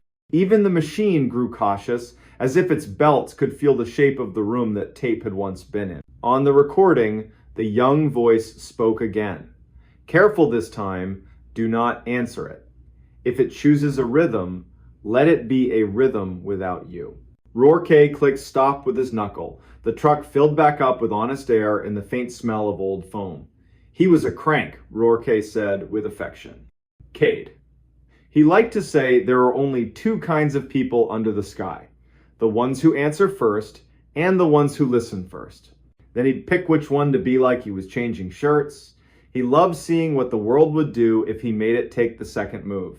"Why here?" Keir asked.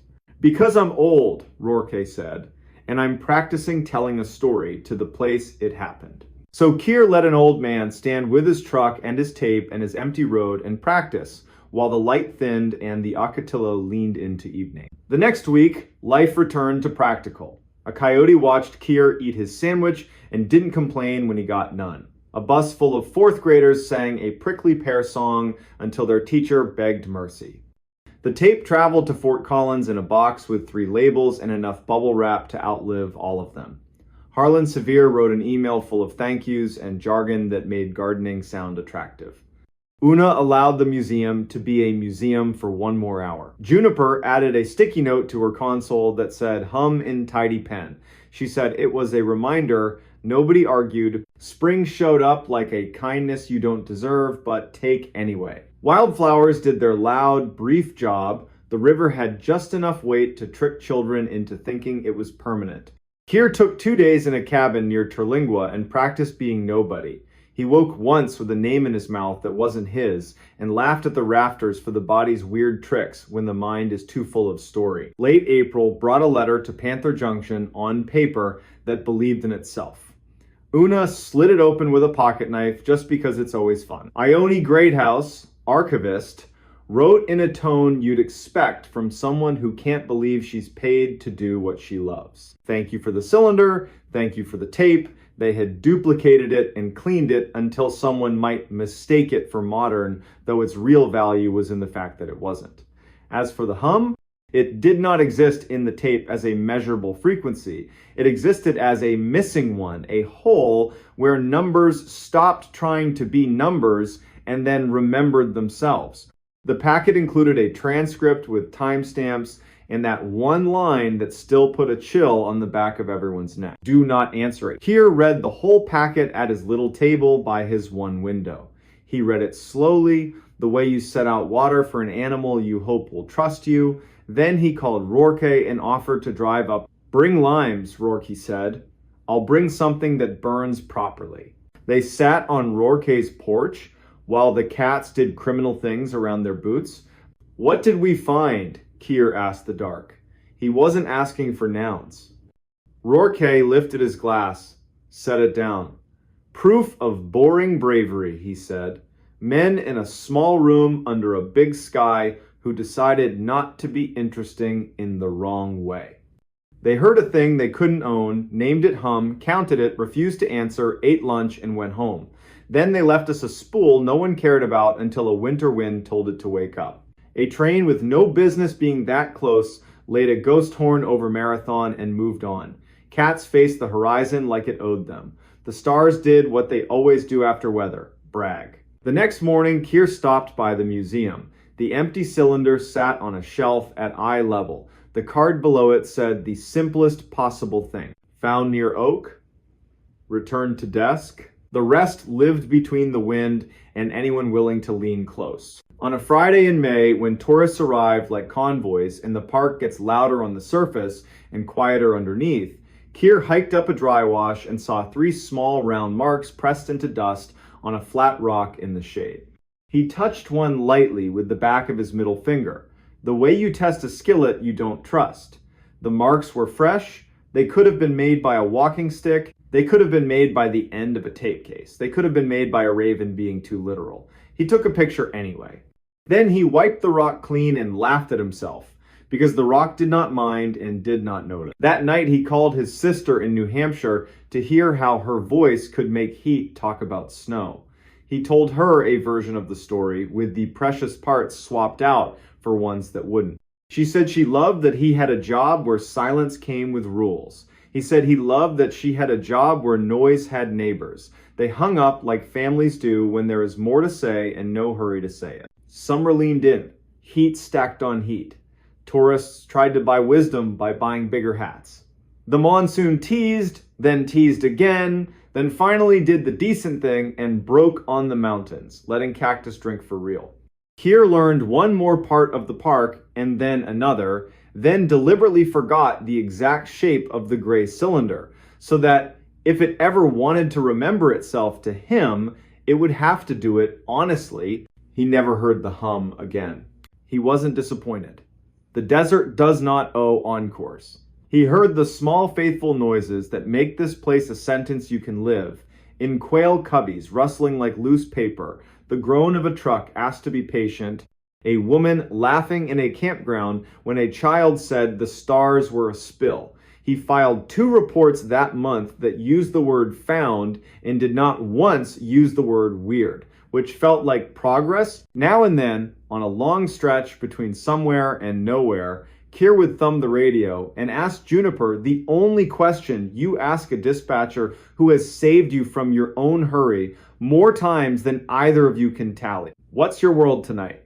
And she would read a list that wasn't a list flat tire near Terlingua, a man who locked his keys in his canoe, a long-haul driver whose wife had a baby while he sat on the shoulder crying and not caring who saw. That's the net holding up the desert.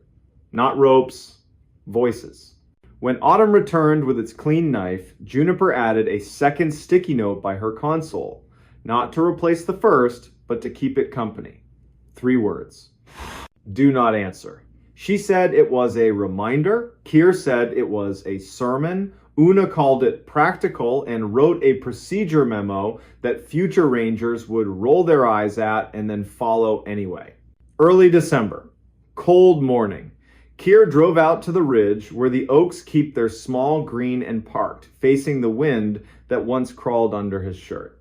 He walked to the empty box, set his hand on the rim, and spoke the way a man talks to a stone when no one is looking. He hoped whoever had listened first had wandered off to a place with shade and water and endless lunches. He said 3 names: Ivar Cade, Rourke Delmont, Juniper Voss.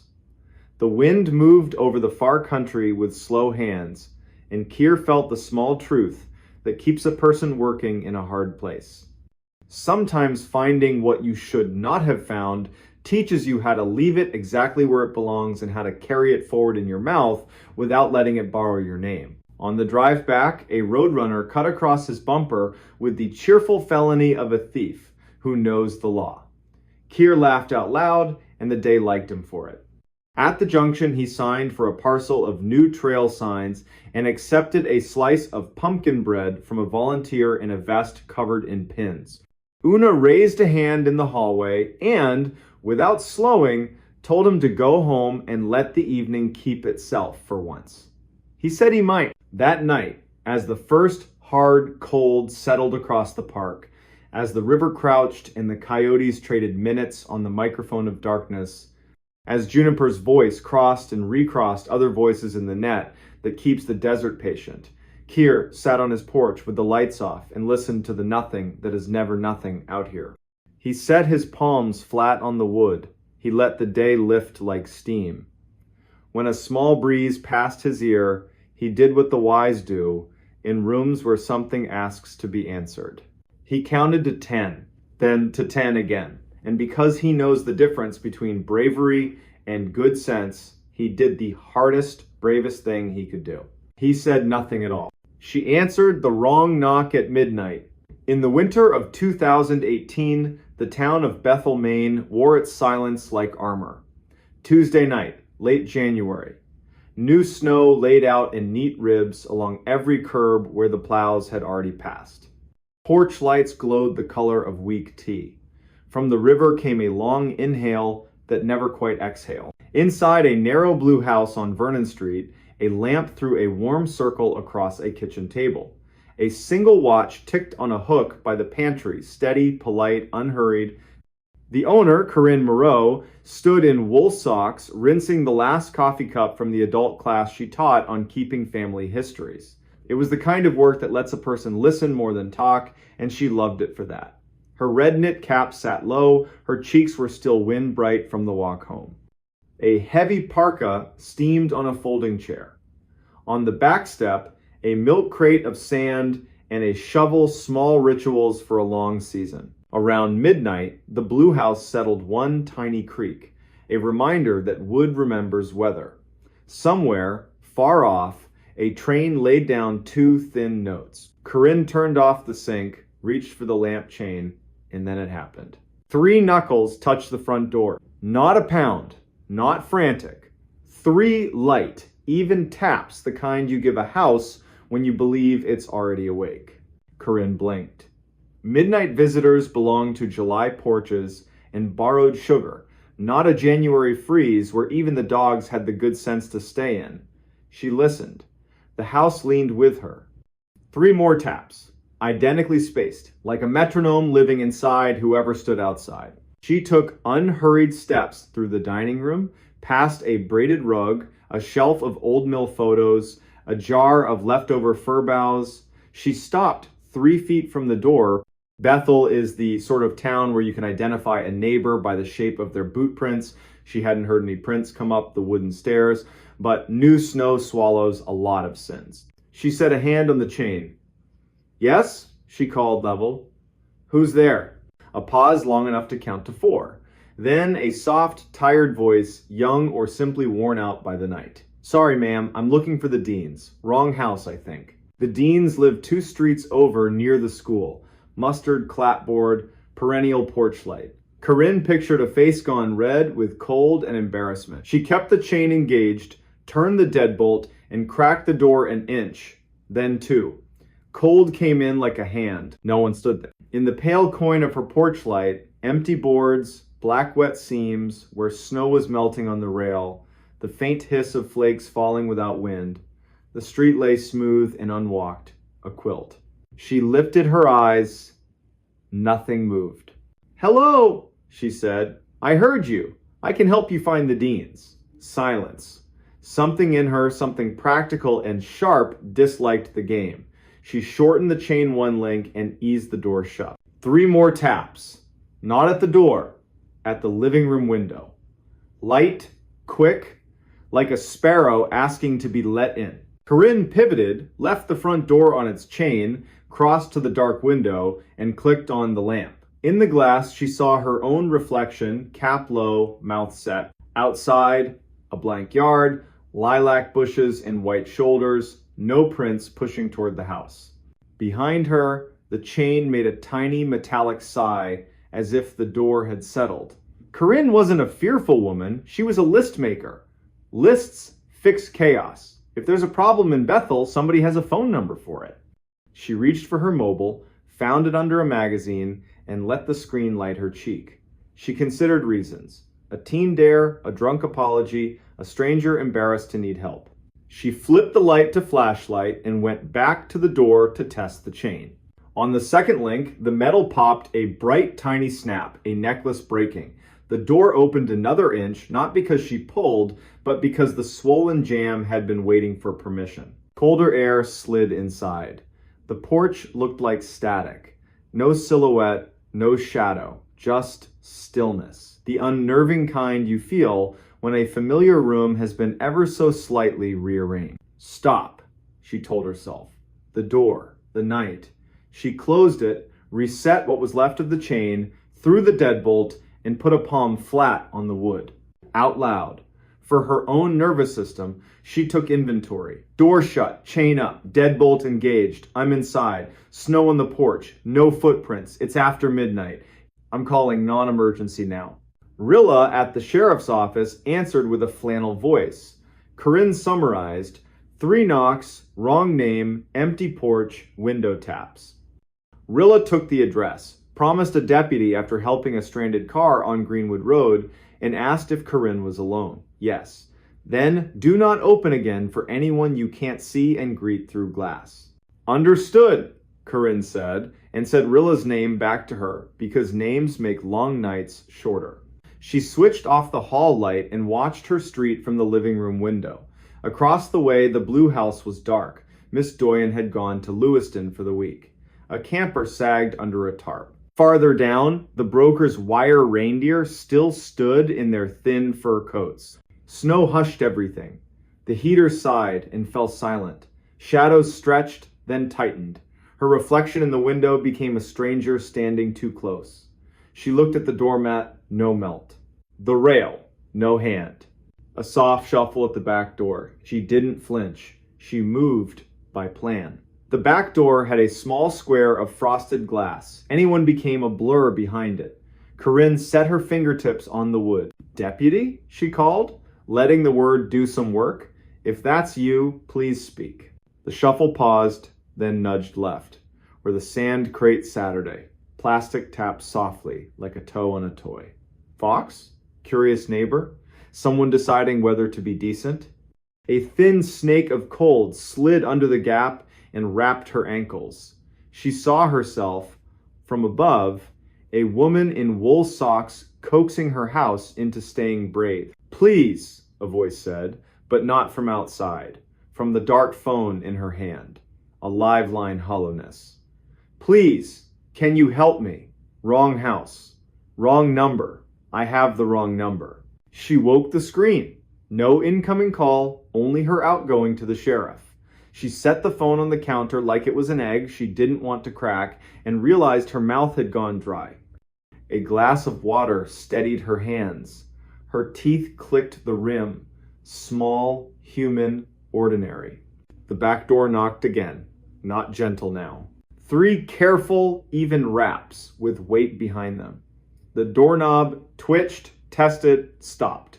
Headlights washed Vernon Street with white bars. A cruiser idled. A brown-jacketed shape stepped into her porch light and raised a hand. Corinne's whole body let go. Deputy K. Bourdain, tired, decent, stood in snow-dusted eyebrows and a hat that had seen winters before this one. Evening, ma'am. You called about a knock? She told it straight. The taps. The wrong name. The empty porch. The window. The back door. The voice on a silent phone. He didn't smirk. He did the quiet arithmetic of a person paid to stand between strangers and the night. He asked to walk the perimeter. She waved him on. His beam skimmed low, the way you do when you care about tracks more than drama, he murmured to his radio. When he came back, cuffs whitened. He shook his head once. Not a print, he said. Doormat stone cold. New powder should have told on anyone coming up your steps. If they were here, they were careful or weightless. It read like a joke, it didn't feel like one. He thumbed the snap chain like a jeweler. Old metal. January is mean to things that work hard. He left a card. If it happens again, call, don't open. Even if it says my name, if it knows my name, call twice. He drove off with the small promises that keep small towns upright. Corinne reset the door, stood by the window until the glass grew warm under the lamp, placed the broken link on the table, and said the deputy's name out loud. Kellen Bourdain. The pantry watch ticked once in agreement. Sleep didn't come. She didn't insist. She dozed, sitting up in her grandmother's chair, to the heater's patient cycle and the sibilant peace of falling snow. Morning arrived honest. Plows took back the street with orange mouths. Coffee turned the world 1 degree kinder. Corinne ordered a new chain and deadbolt. The hardware owner offered to drop them by just to have something to do. By lunch, the bright brass was installed and the house breathed easier. By late morning, she'd nearly filed the whole thing under odd but survivable. She phoned the Dean's no midnight wanderer. She checked on Mr. Bix, his porch light would stay on. The librarian, honor bly friend, former student stopped by with a scarf over her mouth. Rilla says your house tried on a ghost. A generous word for a good knock, Corinne said, making tea. When she mentioned the voice through a dark phone, Honor's hand went to her own pocket. My Aunt Reba got a call during the 2009 storm, Honor said, from my uncle's number. He was on the couch next to her. No sound. Then a voice used her name like it had a library card. She set the phone down and said my uncle's name twice. The voice said, no, like it was correcting her. Did she believe it? I believed the way she sounded when she finished, like she'd passed a test she never agreed to take. They made a plan. Supper at Honors above the library, cards, easy conversation. At 3:40, the hardware man fit the new chain, talking loudly and cheerfully about a raccoon that learned to knock with a spoon. Corinne dropped the broken link into her desk.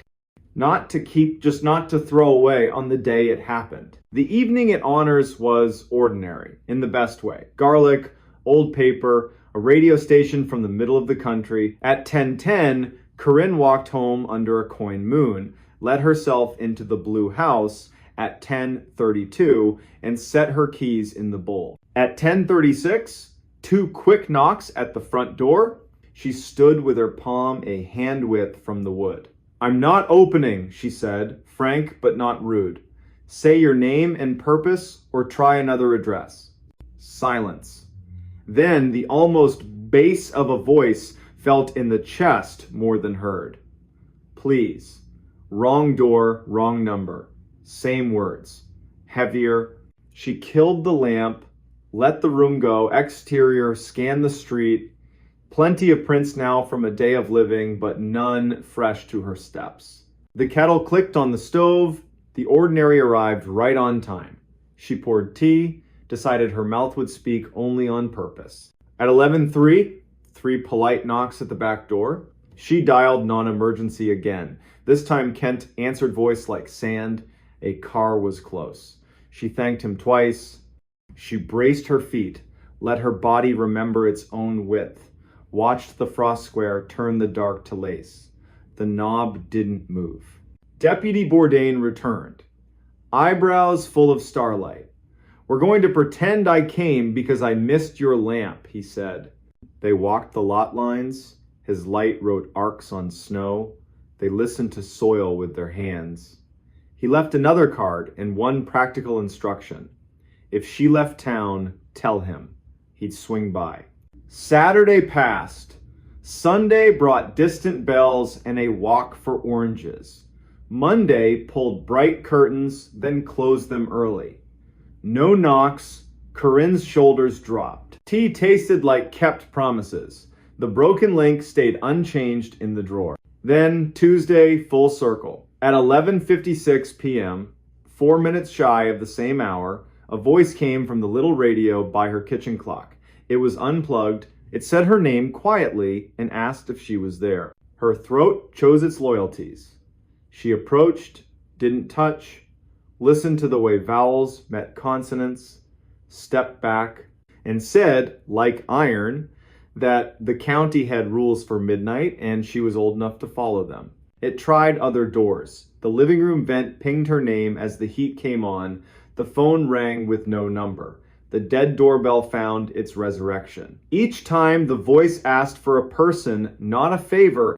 It tried town names like Keys, Miss Doyon, Mr. Bix, Honor, Rilla. It even tried Kellen Bourdain, as if it had learned the card in her hand. She smiled despite herself. Deputy, she corrected the air. Not tonight. She let the tea go cold. She laid no hand on any handle. She apologized for nothing, not even her stubbornness. At 3 minutes past midnight, she felt it lose interest.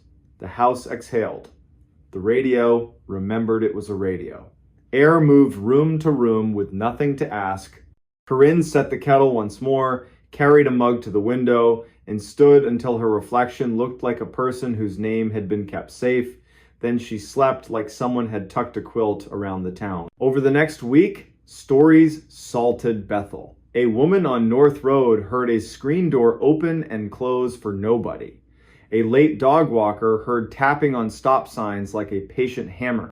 The mail carrier heard her name from a garage and almost answered before remembering what day it was. No one was dragged into snow. Locks held. People learned one sentence and used it when darkness stood close. Not tonight, not this house. When the river loosened and the sun laid a silver road across it, Corinne and Honor watched the water tell itself a story.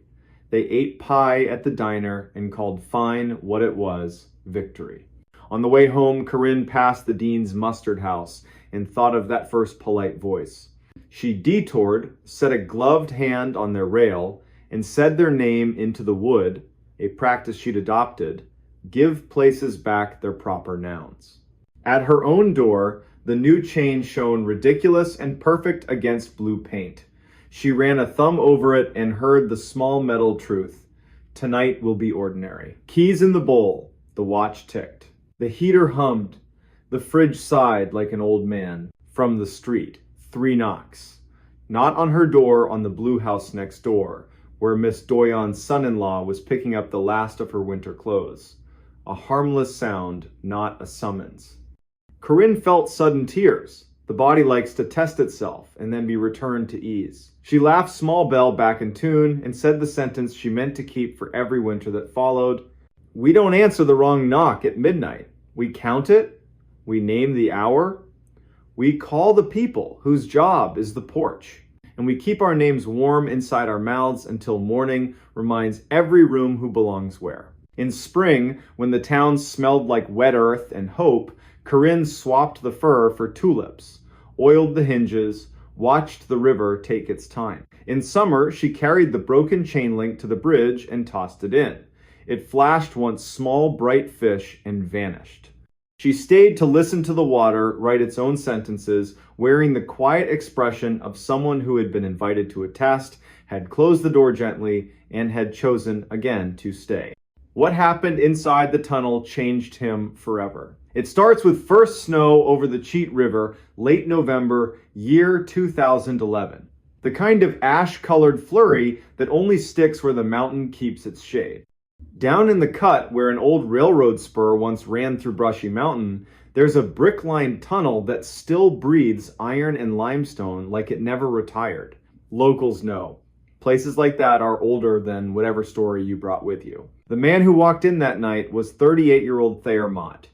2 years home from a blistering overseas contract where dawn came with a buzzer and the heat tried to erase you daily.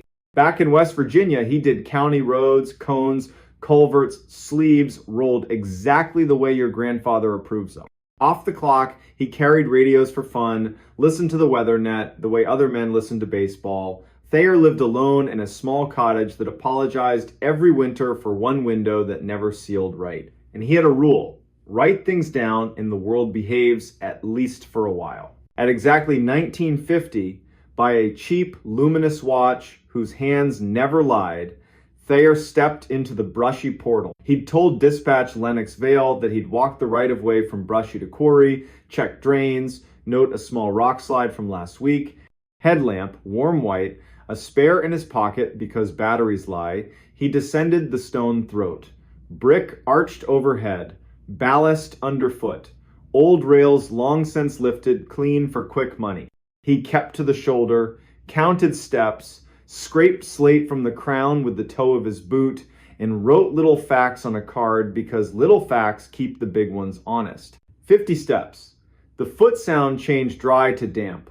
The tunnel sound, river on stone, temperature wind, steady drip settled around him. And then at 2012, something new slid in beside him. Not ahead, not behind, beside. A girl's voice. Not echo, not machine. A child's cadence without the child's confidence. First a rising vowel like someone tuning their courage. Then a single word delivered with precise hope. Thayer. Tuklo. He did not answer. In Monongahela County, rule number 1 for deep places is simple. When the dark learns your proper name, do not answer. The voice tried again. Thayer. A tiny clatter shoe to bottle somewhere along the brick. A little grit slithered down the wall. Thayer laid his left palm flat to the tunnel to tell his nerves where his body ended, lifted his radio with his right, and went bureaucratic on purpose. County Mott, brushy tunnel, on foot, moving west. I have a voice event. Log it at 2012. I'm not answering. Continuing, slow to center. Line of retreat established. Over. Lennox came back with the calm you hear from storm spotters who've seen it all. Copy voice event. Keep that lamp honest. And if the dark tries to be clever, you be boring back. Thayer moved 10 careful steps. The story he didn't request kept coming. The floor sagged, a half-inch subsurface water chewing quietly at the bed. The left wall had the tiniest bow. A weeping drain left a snail-clean stripe.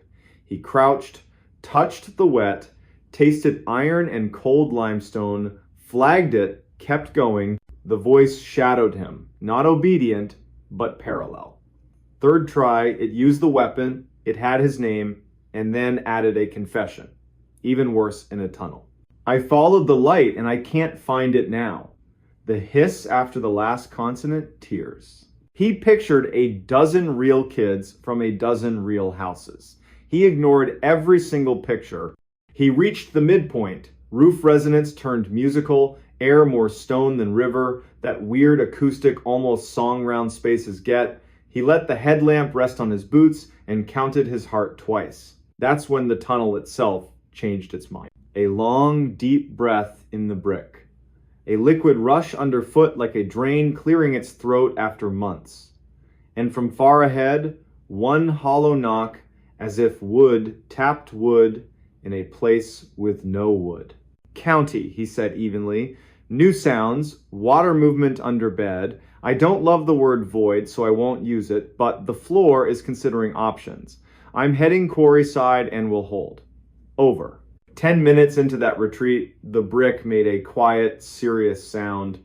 Only people who've been around masonry hear mortar unlatching. He shot the lamp up. A hair-fine seam ran lengthwise across the crown, like a hand-drawn horizon. He didn't run, he left. The daylight made the world small again. He sat on a frost-etched limestone chunk and breathed until gravity stopped arguing. He waited for backup. Sheriff Enoch Pyatt arrived ex-mine rescue, slow until work begins. Good lamp. Rope in a hasty coil. He listened without interruption, nodded once like the night had finally learned to tell its story right. They went in together. Pyatt pushed a broader beam holes live where danger sits. The seam was worse. 3 bricks down, the line dropped like a child slipping while holding hands. Then the voice returned. Not Thayer this time. One word that made both men remember there was a ridge above them and an even bigger sky above that. Daddy. Pyatt went to one knee, palm on brick, like you calm an old dog. He didn't answer the voice. He addressed the wall.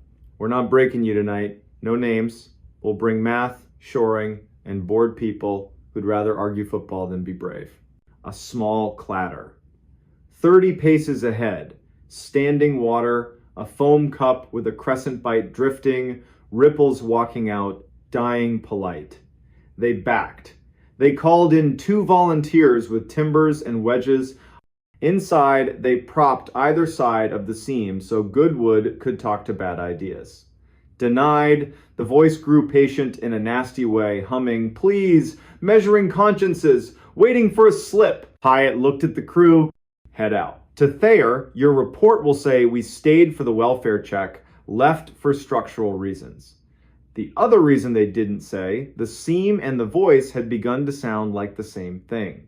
The county fenced Brushy indefinitely, which translated means permanently. Teenagers found new holes. Grown men found other ways to leave their lives for an hour. Thayer went back to culverts and shoulders and the safe ache of good work. But the tunnel wasn't done with him.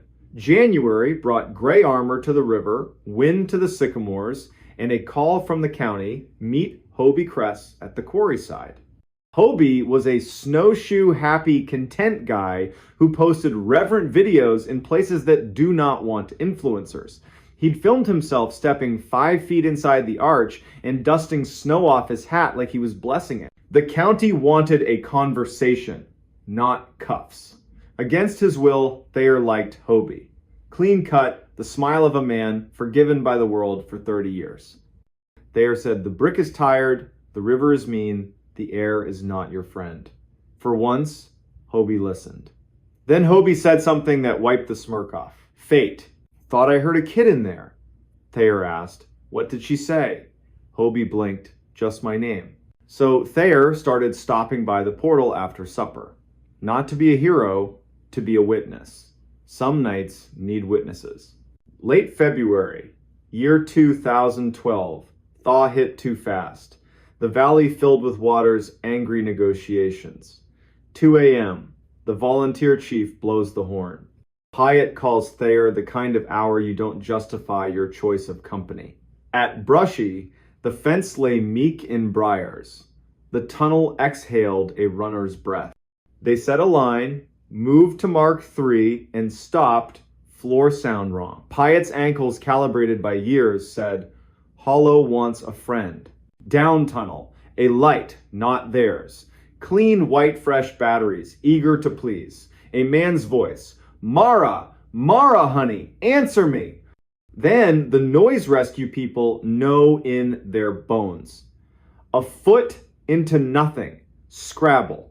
A half-swallowed curse because the man believed in God and wanted his attention, not anybody else's. Thayer dimmed, angled, reached, and caught Hyatt's sleeve not to yank, to warn bones. He projected county calm over a private prayer. Sir, stop. Aim your light at your boots. We're county. We're coming to you on a line. Don't step. Don't say her name again. The man froze like a new company rule just slid down from corporate.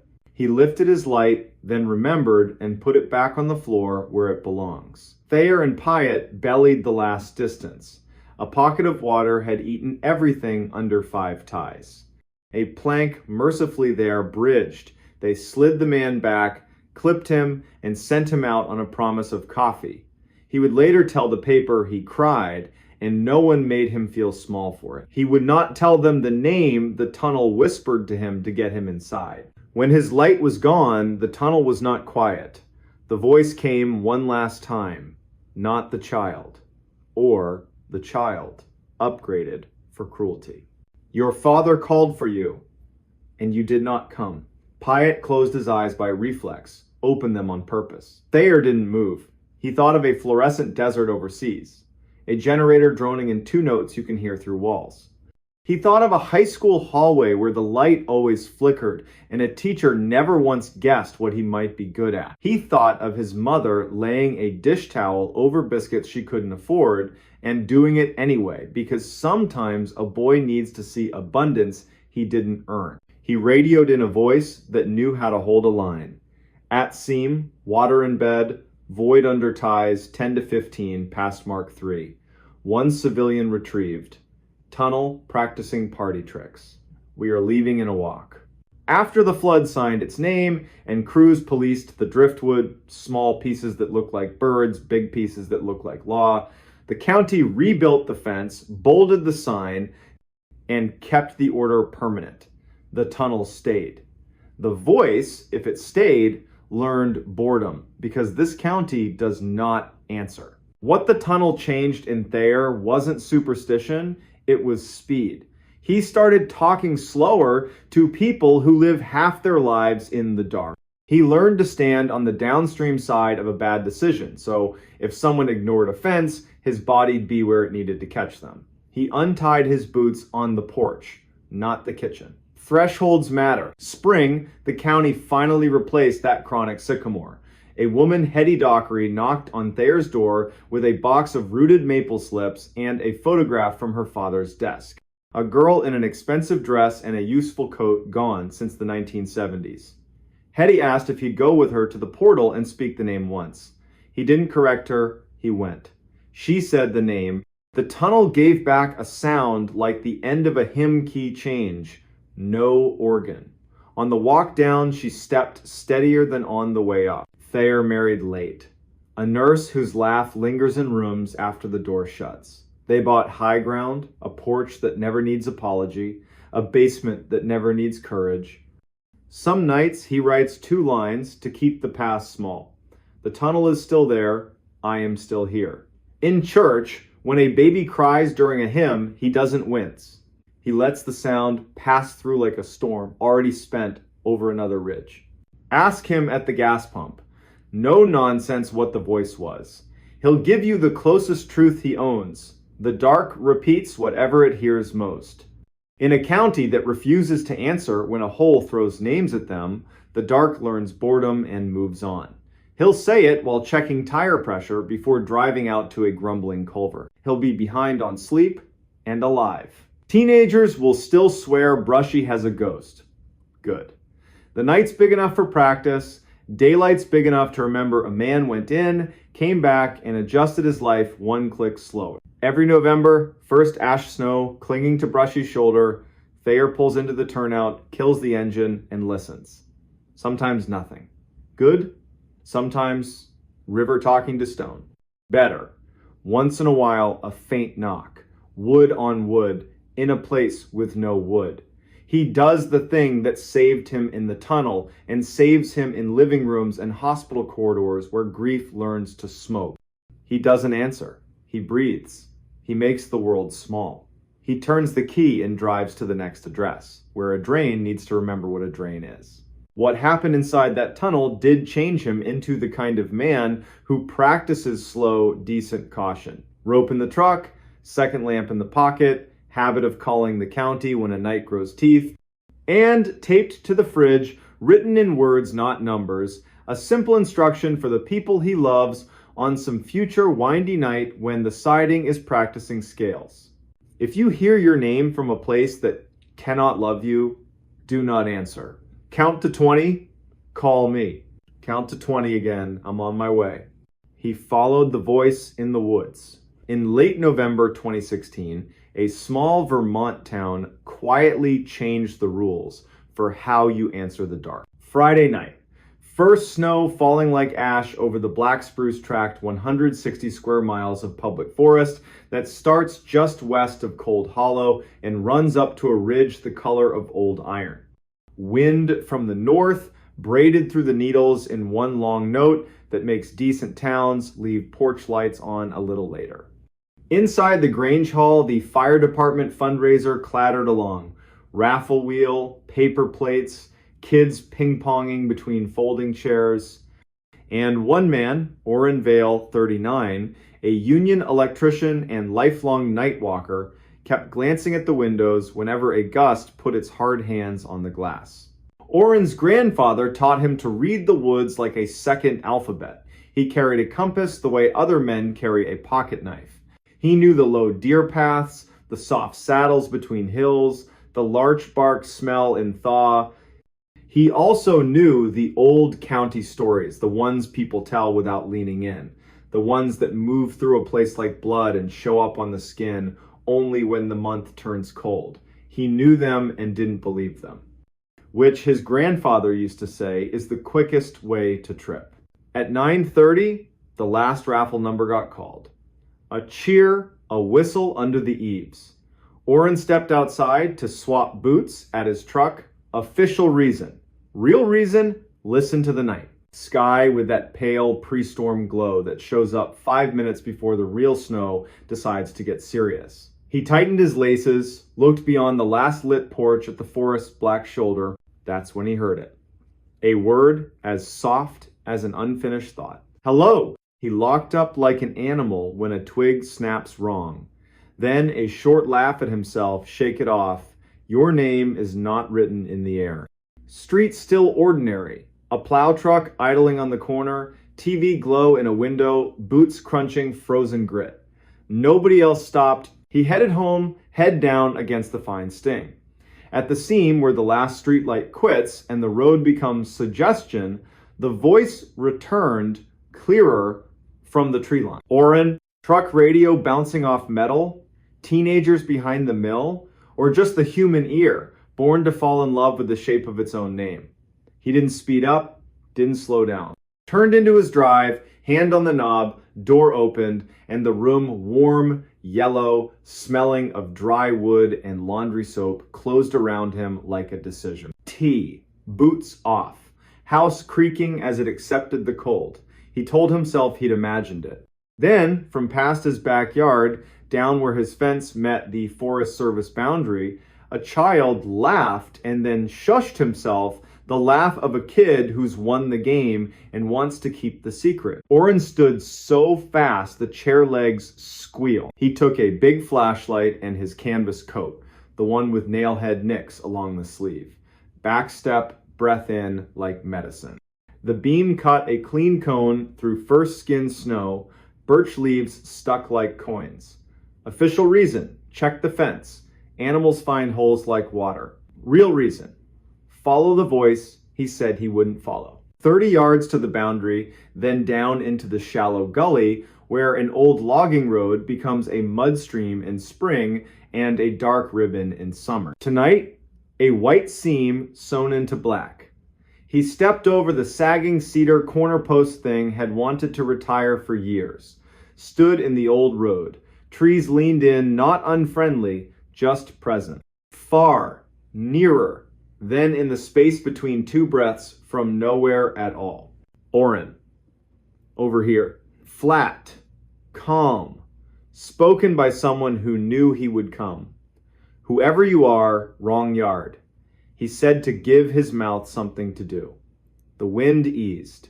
The light found only clean snow. Here's where the story could have ended. He could have gone inside, called Deputy Thad Lorman, and said the sentence men like him hate. Maybe I'm imagining things. Turn the deadbolt, put the kettle back on, let the weather change the subject. Instead, because his grandfather taught him to meet strangeness with stride, he went forward 2 paces, then 2 more. Good woods do a winter trick. Honest dark makes day colors inside it. Orrin walked 100 yards. 200. Counting numbers in his head must match the length of his stride. The road bent, fell, rose. The voice stayed at a leash-length distance. Third bend, a smell he couldn't place. Not smoke, not rot. A peculiar clean copper coins in snow stream under ice where no leaf has fallen. He stopped. The beam trembled once, steadied. I'm turning around, he told the night like a neighbor by trash cans. If you're real, say your name with your mouth. Answer from the left, low and near, made of breath, and something that owed breath nothing. Please. Old story word. No manners, perfect aim. He swept the light, the beam caught the hem of a wool coat behind a young fur. A dark sleeve, a pale idea of a face. His breath snagged, the sleeve moved a little. 2 slow steps, the way you approach a skittish dog. A woman. Mid-20 seconds. Hatless, hair slicked to her skull by wet snow. Wide eyes, not panic, just far away, like someone who's been walking too long in a sentence that won't end. City boots? Wrong season. She didn't look at Orrin, she looked past him, toward the place where home lives in a man's imagination when he's far from it. Please, she said again, the syllable making a bull-sized cloud. I lost my brother. He's down there. He keeps answering me, but he isn't moving, and I don't have anything left to pay the dark with. Oren didn't ask the right questions. Not why here, not where are your tracks. He did what his grandfather would have done. Light to her shoulder so he wouldn't blind her. You're coming with me. We'll make a fire. Sheriff's decent. The ranger they send is decent too. We'll all go for your brother together. Half smile, like matching a photograph. Down there, she murmured, tipping her head. The ravine. Do you hear him? The forest held still the way it does when a pond is deciding if it will hold you. Far, closer, than from a compassless direction, a boy's voice. Over here, the cheerful tone of a June afternoon when the creek is yours and curfews are imaginary. How old? Oren asked. 12, she said. His name is Asa. He mimics the radio, learned it from our father, thinks if he hits the right tone, people treat him like a man, not a kid. Please. I think he fell. They moved. The ground began to disapprove. Oren nicked a white birch with his thumbnail string on the doorknob, breadcrumb for daylight, and began a new count. Short numbers you use to tie yourself to yourself. The land broke, narrow gash, choked with blowdown, bottom a slim black promise of water. Oren crouched, felt for purchase, chose a route that wouldn't let the night right itself without him. You wait here, he said, and pushed light into the dark. Halfway down, breath to the left, rustle to the right, and up ahead. Here, the boy said, and rapped twice like knuckles on a plank. Boot slipped, shoulder caught. Breath rode back into his chest like a stranger. I'm coming, he said. Tell me your name. Same sunny broadcast voice. Asa Vale. Wrong. Valley in a mouth that small? He looked back. The beam sketched the woman from the knees down, the slope eating the rest. She hadn't moved. He couldn't see her face.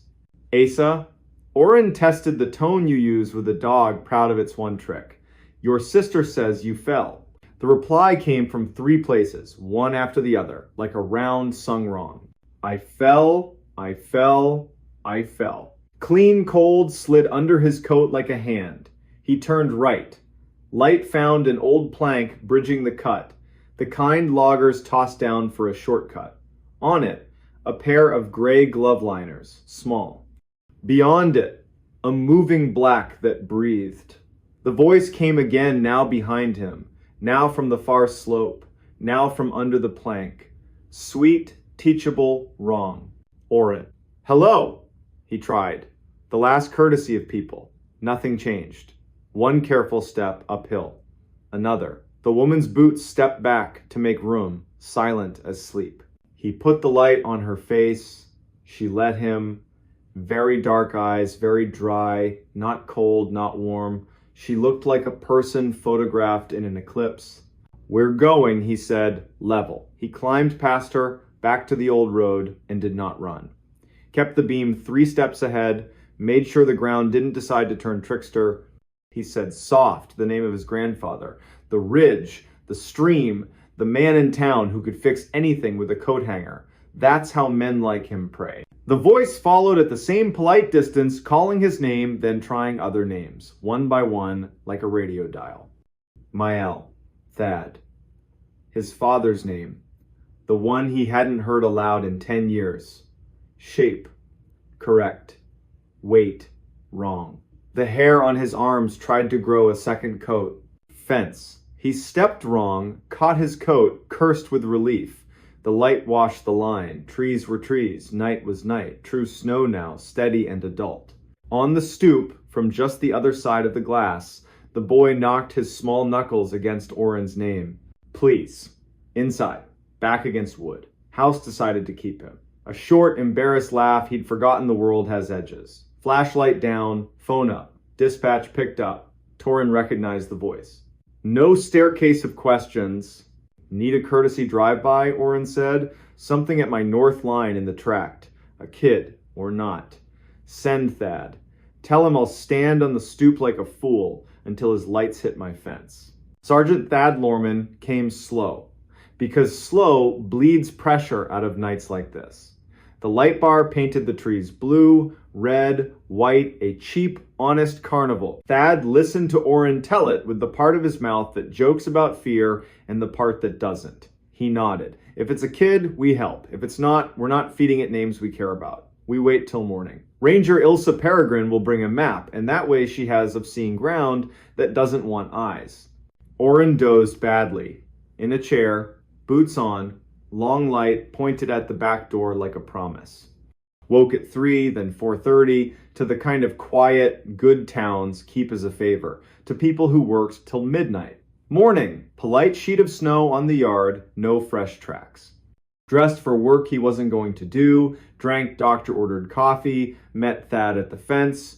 Ilsa arrived 10 minutes later with rope and calm. Ilsa Peregrine had the patience of someone who's pulled people out of rivers, trucks, and bad ideas. She let Oren map the night with words, asked 2 questions, had him repeat the glove liners and plank bit.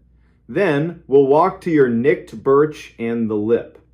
We won't drop below without more bodies and a line. We'll bring a bell. We will not call names into the ravine. We won't teach the woods our voices. Do what I do. They walked the old road like a small procession, remarking only on the practical downed limb, slick spot, this looks fine and isn't. At the birch, she saw the thumbnail nick and gave him a coin small nod. At the lip, she set a glove down, put her ear over the edge, listened like a nurse, eyes closed a moment. When she opened them, nothing in them was darker, but something inside had locked its door. The bell, she said. Thad, stand back, palms open. Think about your wife saying your name on a normal day. Oren, think about your mother saying yours. I'll drop, we'll listen to what the ravine does with it. Little brass counter bell, line to wrist. She lowered it into the cut, tapped once. Sound went down and became shape. A second, softer ring came back a beat late dutiful mimic, pleased with itself. Exactly what she expected, exactly what she didn't want. Another pattern, another shy echo. She drew the bell up. We back out, she said. Return at noon with 5 people, a net, and the kind of logic more eyes bring. We don't talk loud about this in kitchens. We don't make it a dare. Mayel will call the mothers who woke sick today and confirm their boys are where they belong. Oren, go to work. Don't walk too close to windows. Keep your head. For 3 hours he tried. Mounted a panel, fixed a ground, listened to the radio gripe about roads, and a woman in the next county who kept a goat in a Subaru all winter. At 11:40, Mayel called. Slowly, no punctuation. Every kid accounted for in Cold Hollow, the next 2 towns, and the next one after that. Only one mother admitted to a bad feeling her college-age daughter had forgotten to text goodnight. The girl replied, at 9, friends dragged her out. I don't mind being the woman who makes these calls, Mayel added. At noon, Ilsa returned with 3. 2 retired SAR. Diehard's rope and stubbornness. And a state biologist whose face said, no time for folklore, polite to people who do. Stokes basket, a sleeping python coil of rope. Thermal scope, rode again. Practical commentary only. At the lip, scope warmed. Ilsa panned slow. Pause. A private smile. A frown. 2 small hot spots raccoon. 3rd signature, doesn't behave. Warmer than air. Not moving, not shaped. Could be a rock remembering yesterday. Could be a hole trying to be a mouth. Could be nothing. Rope went to a jack pine who knew how to hold. Eulalia Pike tied knots like a magician. Holly Kempt tended the tail and told the rope jokes. Ilsa clipped in, checked gloves, looked at Oren. If I say walk, you walk. If I say sing, you sing. If I say back, you're halfway to the fence before I finish the word. Do you understand? Yes. She went over, no hero, just a person who rations courage by the cup. The basket followed, empty. Holly paid out, Eulalia counted. Thad kept palms open. Oren murmured the names again. The wind pressed its shoulder, then backed away, embarrassed. At the plank, Ilsa set her hand on the wood, didn't cross. Leaned, looked. The ravine hummed like a refrigerator in an empty house, steady, unashamed work. Her voice rose, clear without being loud. I see a glove. I see a hair tie. I see a shape that might be a bag or water. Acting clever. No body, no tracks. Mud's wrong. Too smooth for this time of year. Holly net.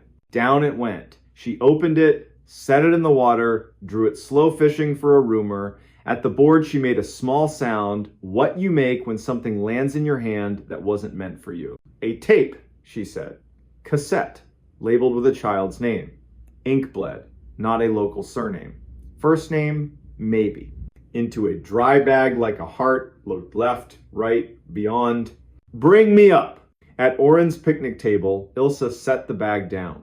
Holly opened it with thumb and forefinger reverence. The cassette slid onto a towel. Label, 3 stubborn letters. A smear. Another letter, a curl like the start of a V. A backward S someone had tried to fix. We take this to the county, Ilsa said. We don't play it at anybody's table. We don't invite it to speak until we decide who's earned the right to hear. Oren with me. Thad, drive the long way and stop at every porch where a mother is watching the window too much. Say the sentence that helps. Eulalia, Holly, pie at Mael's. Tell her nothing but that the rope behaved. County building, gray carpet, binder smell. Tape on a clean towel. Evidence tech, Poe Dunnett, a kind face and an anvil name. Step back half a step, then forward. Gentle resurrection deck. Lid down like tucking a child. Play, hiss. A room trying not to be a room. Boy's voice high, those long rural vowels. Hello, he chirped. To whoever finds this. You're smarter than my uncle. He thought this was a good place to hide it. I thought it was a good place to make him pay attention. Oren's hands went cold. Ilsa folded her arms. Poe watched the deck, not the wall. I learned from the weather radio, the boy went on. 2 notes, then a voice. So here are the 2 notes. A whistle. Almost true. This is a warning for Oren Vale from Cold Hollow. I'll be by your fence tonight to ask for your attention because my uncle didn't give me his. Bring a real adult if you want. Don't bring a recorder. The ravine doesn't like competition. Poe's hand hovered over stop and stopped. Tape wobbled. The voice shrank. In the back, a woman spoke soft, far like another night in another room. The boy laughed. I'm not supposed to laugh here, he said. Click. Out like pinching a flame. 20 counts of silence. Then Ilsa said what needed saying. Someone taught a child to mimic the radio and throw it like a stone. Someone told a story to the wrong head and let that head go walking with it into a night. A tape fell into a ravine where water thinks about voices. Next time, we will not let the water talk first. They worked. Knocked on doors along the ugly highway west of the tract, a trailer. A man who wouldn't answer until Ilsa said please the way a daughter does to a stubborn father. He opened. Saw the tape, covered his face. Made a sound older than apology. Said one name without looking up. Asa had been 12 inches, 2006. His mother believed something that charged interest. His uncle believed in nothing but tricks. Asa memorized the weather radio panel like a prayer, used it for jokes, then defense, then art. He threw his voice into dark to see if the dark would throw it back. It did. One November night, he walked to the ravine to show the dark. He didn't come home. The uncle told no one, managed grief like a secret, called it clever. It was cowardice. They found a hair tie. 2 glove liners. In spring, when the ravine surrendered its slow winter work, a shoe with its lace still tied, and 1 small clean bone. They wrote what the report allowed. No spectacle, no feeding the woods names it hadn't earned. For a week, Oren stood by his fence each night. Didn't call, didn't answer. Stood. Trees did the old work. Wind chose other halls. Once, very late, when the stars dropped their light lower, a voice from somewhere between branch and ground said his name without hunger. Oren, like ticking off a list, he said nothing back, let air, cold, and needles speak over him. Went inside, boots by the door, slept without dreams. That winter, from Route 2, the tract looks like any black wall with silver on it. It is any forest. It will let you in if you bring a good map and let you out if you bring better friends. It will listen to anything you say, repeat very little. If you ever stand on a porch in first snow and something at the tree line uses your name, you'll do what Cold Hollow learned after Oren Vale followed a voice once and decided not to. Again, go inside, put water on with her big. Call the person whose job is rope. Don't teach the night the words daylight will need. There are always voices in woods where wind earns its wages. Some are weather, some are water under ice. Some are branch and bird wearing a rhythm our heads mistake for language because language is the rhythm we gotta reach each other. And some are something else, a debt you pay by sitting still while the professionals work. If you must say anything to the dark, keep it brief and ordinary. Say your street, say your name the way you learned it when you were honest. Then say the one true sentence, Ranger Ilsa Peregrine gave this town to keep like a matchbox in a drawer. We are not answering you, we are not leaving you, we are coming back with more people and better light. He moved into a house that wasn't empty. All right, today's story takes place in a quiet Hudson River town, late October 2021. It starts like a normal move-in, it does not stay that way. Rowan Kell is 37, lean, practical, the kind of guy who has carried other people's boxes for years and finally gets to carry his own. He buys a tall, tired Victorian on Wemple Street widow's walk, slouching porch, stained glass over the stairs. On paper, the house has been empty for a season. Before that, a retired school librarian lived here. The listing says, charming details. It does not list the other detail. Listings never do. Night 1. The Hudson is dark as melted iron. A freight moans across the bridge. Leaves drag the gutters. Rowan backs a rental truck to the curb, sets a hand on the rail, and feels old paint give.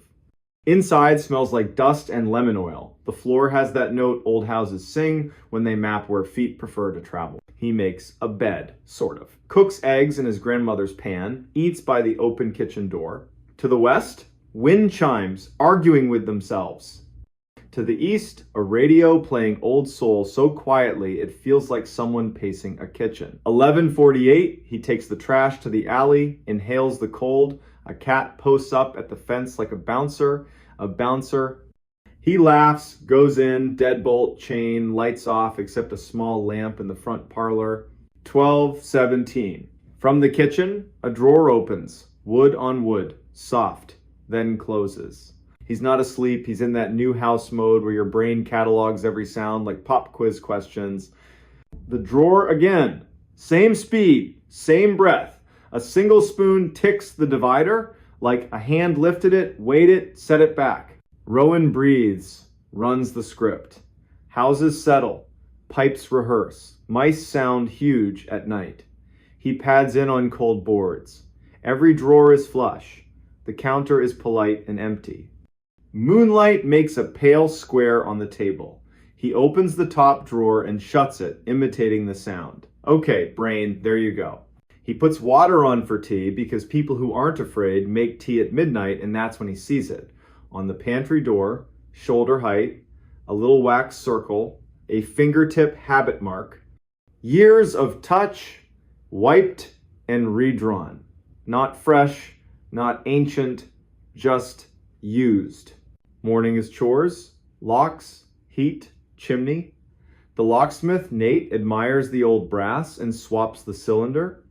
A neighbor shows up with a casserole wrapped in a cherry towel. Her name's Avril Peak. She bakes when weather thinks too hard.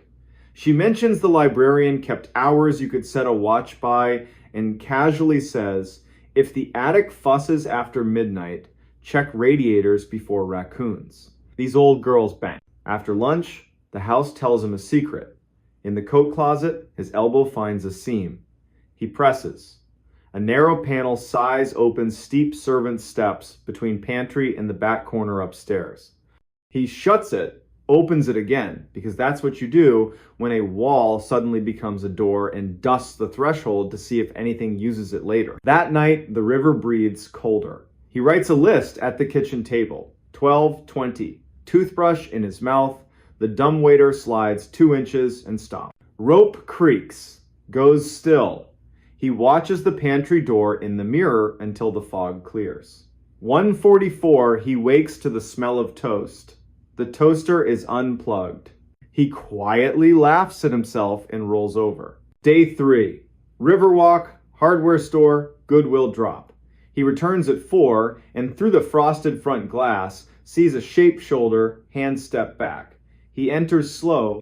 The air smells faintly of lilac drawer sachets. On the entry table, a small tissue bundle. Inside, a brass key, smooth as a worry stone, stamped with a single letter B and a scratched number 1. Not one of his. In the kitchen, a thin line of flour has moved, like a cup was set and lifted. A cup is clean, drying on the towel. In the pantry, the dumbwaiter rope quivers and stills. At the back stair threshold where he dusted, half-moon prints. Not boots, not bare, soft sole, small or careful. Rowan opens the closet panel and speaks into that narrow dark. Calm. I own this house. I move slow. I don't throw people away. If you're real and you want to stay real, tell me your name. He hears a decision being made. A scuff at the top. A pause on the third tread. That small, quick run we all do to pretend we're not afraid. She appears on the last step. Late 50s. Hair pinned. Cardigan mended. With proud little stitches. Wool socks in tired slippers. Her eyes scan, land on his, and choose honesty. I'm Imry Blakely. I looked after Miss Renner for a year and a half after the snow that broke her hip. I stayed after the service because the realtor kept telling me the date and I couldn't hear it. The pantry door knows me. The back stair knows me. I didn't mean to startle you. I made tea because a house should know the sound. Whatever speech Rowan thought he'd give, gone. He says the one true sentence he has. I wondered if the dumbwaiter was flirting with me. Imry almost smiles. The key? Service key, she says. Miss Renner gave it to me when the ramp went in. I hid it under the flour tin because I hide important things in unimportant places. You were at the river. I set it out when I heard you would fit your own name here. Rowan. That's a name that can learn a house. They move to the kitchen like two people agreeing not to break anything. In better light, he sees her cardigan buttons are all wrong sizes, her amber ring chipped smooth by years, and her hands jar-opening hands. She apologizes for the flour. She baked biscuits yesterday because the house woke up hungry. There are 3 in a tin, second shelf. She's not a thief. Then I owe you butter, he says, and the kettle, which has been placed cold on a burner out of habit, gets clicked on for real. Over tea, she gives him the owner's manual, no inspector rights, where radiators bang after rain, how the pantry hinge forgives more quickly if you hum, wax the dumbwaiter rope in November, scold it in July. The cellar light needs 2 breaths to remember it's a light. The center post should have been replaced 20 years ago. The house forgives it monthly. The drawer, top right, always slides back a spoon's width. Miss Renner kept a rubber band there because elastic keeps secrets better than a latch. The sound he heard was the spoon settling. The house was pointing at the elastic. Imry stands. I'm in your way. I meant to say goodbye and got embarrassed. I'll leave by the back stair. I'll leave the key. If the pipes talk too much, call. Rowan surprises them both. Stay for supper. Averill brought a casserole. I repay towns by eating what they hand me. They eat coats on because the heat schedule's still formal. Imry tells small, dignified stories. Miss Renner sang morning hymns without believing because habit and comfort share a coat. The back bedroom, under the little eave, wakes early on snow days. Whoever sleeps there will always beat the plow to the first cup. The cast iron sink has a comma-shaped chip, permission to keep going when a sentence seems finished. Before she leaves, Imry asks for a plain blessing. Not church, just something to keep people from sharpening themselves on the wrong edges. She closes her eyes, breathes once, and says to the floorboards, "We will act like neighbors, even when we don't believe in that word. We will be dull when the house asks us to be dull. We will answer with our bodies only when we are sure our names will be kept. We will not talk to empty rooms about the wrong things, not after dark." The panel closes on her shoulder. The quiet that follows feels chosen, not imposed. Rowan drops the service key in a little dish by the door. Tools like to know where they live. Weeks pass. He learns the wall of stained glass catches fire at a certain hour. He files a note with the county to acknowledge the back stair and the title. Some arrangements need paper when a house changes names. He returns Avril's towel with a loaf of something he hopes counts as baking.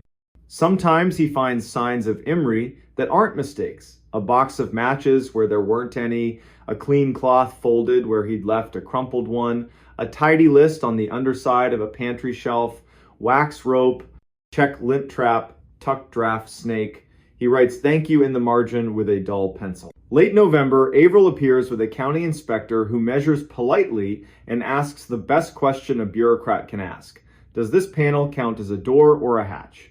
Rowan says it counts as a secret that deserves to be acknowledged. The inspector actually writes that down. That night, the wind returns with a dry old paper hand. Far on the river, a horn pulls a long, low goodbye that never is. At 1:44 in the Eve bedroom, Rowan wakes and listens. Radiator tap, dumbwaiter's shy inch, the spoon's little settle, a jar lid pop like someone forgot to loosen it. He smiles into the dark and whispers the rule he's learned here. Not answering. Not tonight. In December, the first snow is generous. Rowan learns to broom the steps like porchmen do, always pushing to the same drift, so it learns its place. Imri leaves a cream card with her new address. Basement studio, window facing a black walnut, part-time job at the county historical typing ledgers, saying names out loud so they don't think they're finished. She asks one favor. There's a trunk in the attic. Miss Renner's aunt, Minta Thorne, kept a diary for 50 years, careful and mean in the best way. The family would like the trunk if it can come down without swearing at the rafters. They climb the front stairs on purpose. The attic opens with paint stick reluctance, then generosity.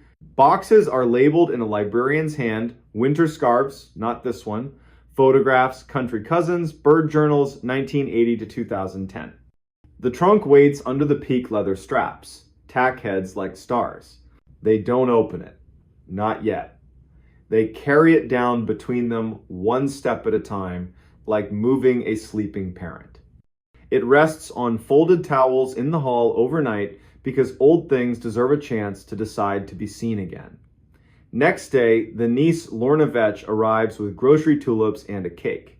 In the parlor light, they lift out muslin-wrapped books, a cloth bag of buttons, a county fair postcard for a totally average pie that still won a ribbon, a small silver bell on frayed red ribbon, and 3 glass marbles that, for no reason, never lost their shine. They leave the bell and the marbles. The books go with Lorna. She cries. No one apologizes. Imri thanks the air and, without looking at Rowan, squeezes his forearm. This house could have eaten the trunk. You didn't let it. The town weaves itself in. Lux Odea, the sash guy, fixes a window in exchange for shelves and a long story about a boat. Avril brings a pie when the weatherman says icy mix. Sometimes Imri knocks at the front, sometimes she ghosts the back stair. Either way, she says hello like joining a sentence, not starting one. January. A title office woman arrives, shivering with a folder. We're filing a small correction. Our system dislikes a door inside a closet. We're trying to teach it manners. She looks past him once, homesick, and says, My mother used to tell me, the walls aren't thin, honey. The walls listen. Be boring on purpose. See how long the trouble lasts. By March, the house is ordinary, which, if you've ever lived with an old place, means dear. At 1:44, the kitchen makes the spoon sound and then doesn't. He doesn't get up. He thinks about that first night and his urgent need to explain things. He thinks about the word empty and realizes it's never been fair to rooms or to people. He thinks about the service key in its dish, the wax circle on the pantry door, the trunk asleep in another house now, and the sentence that has started living under his tongue: we are boring on purpose when the house asks us to be. Spring loosens the river's shoulder, sycamores light up pale green, windows remember they have hinges. On a Saturday in late April, he hosts a small dinner. Avril, Lux, Imri, Lorna. The stained glass holds a sunbeam like a jewel you don't have to own to admire. They eat food that doesn't try too hard. Say names. Avoid lazy. How's work? When the dumbwaiter creaks, everyone notices and then lets it be. That's what families do for the oldest relative in the room. Night falls. Dishes done. Leftovers sent home. Rowan stands in the hall, touches the pantry with the back of his fingers. The wax circle is nearly rubbed away, worn down by his own small reverence. He clicks the chain, turns the deadbolt, sets the kettle just to tell the house what time it is. From the back stair, a single tread answers. Not a knock, not a warning, just wood on wood. Patience. A place teaching a person to hear the difference. Rowan doesn't ask who, he doesn't answer. He folds the cherry print towel and tucks it in the drawer where elastic lives. He breathes in, breathes out. The night listens back, and it does not feel empty at all.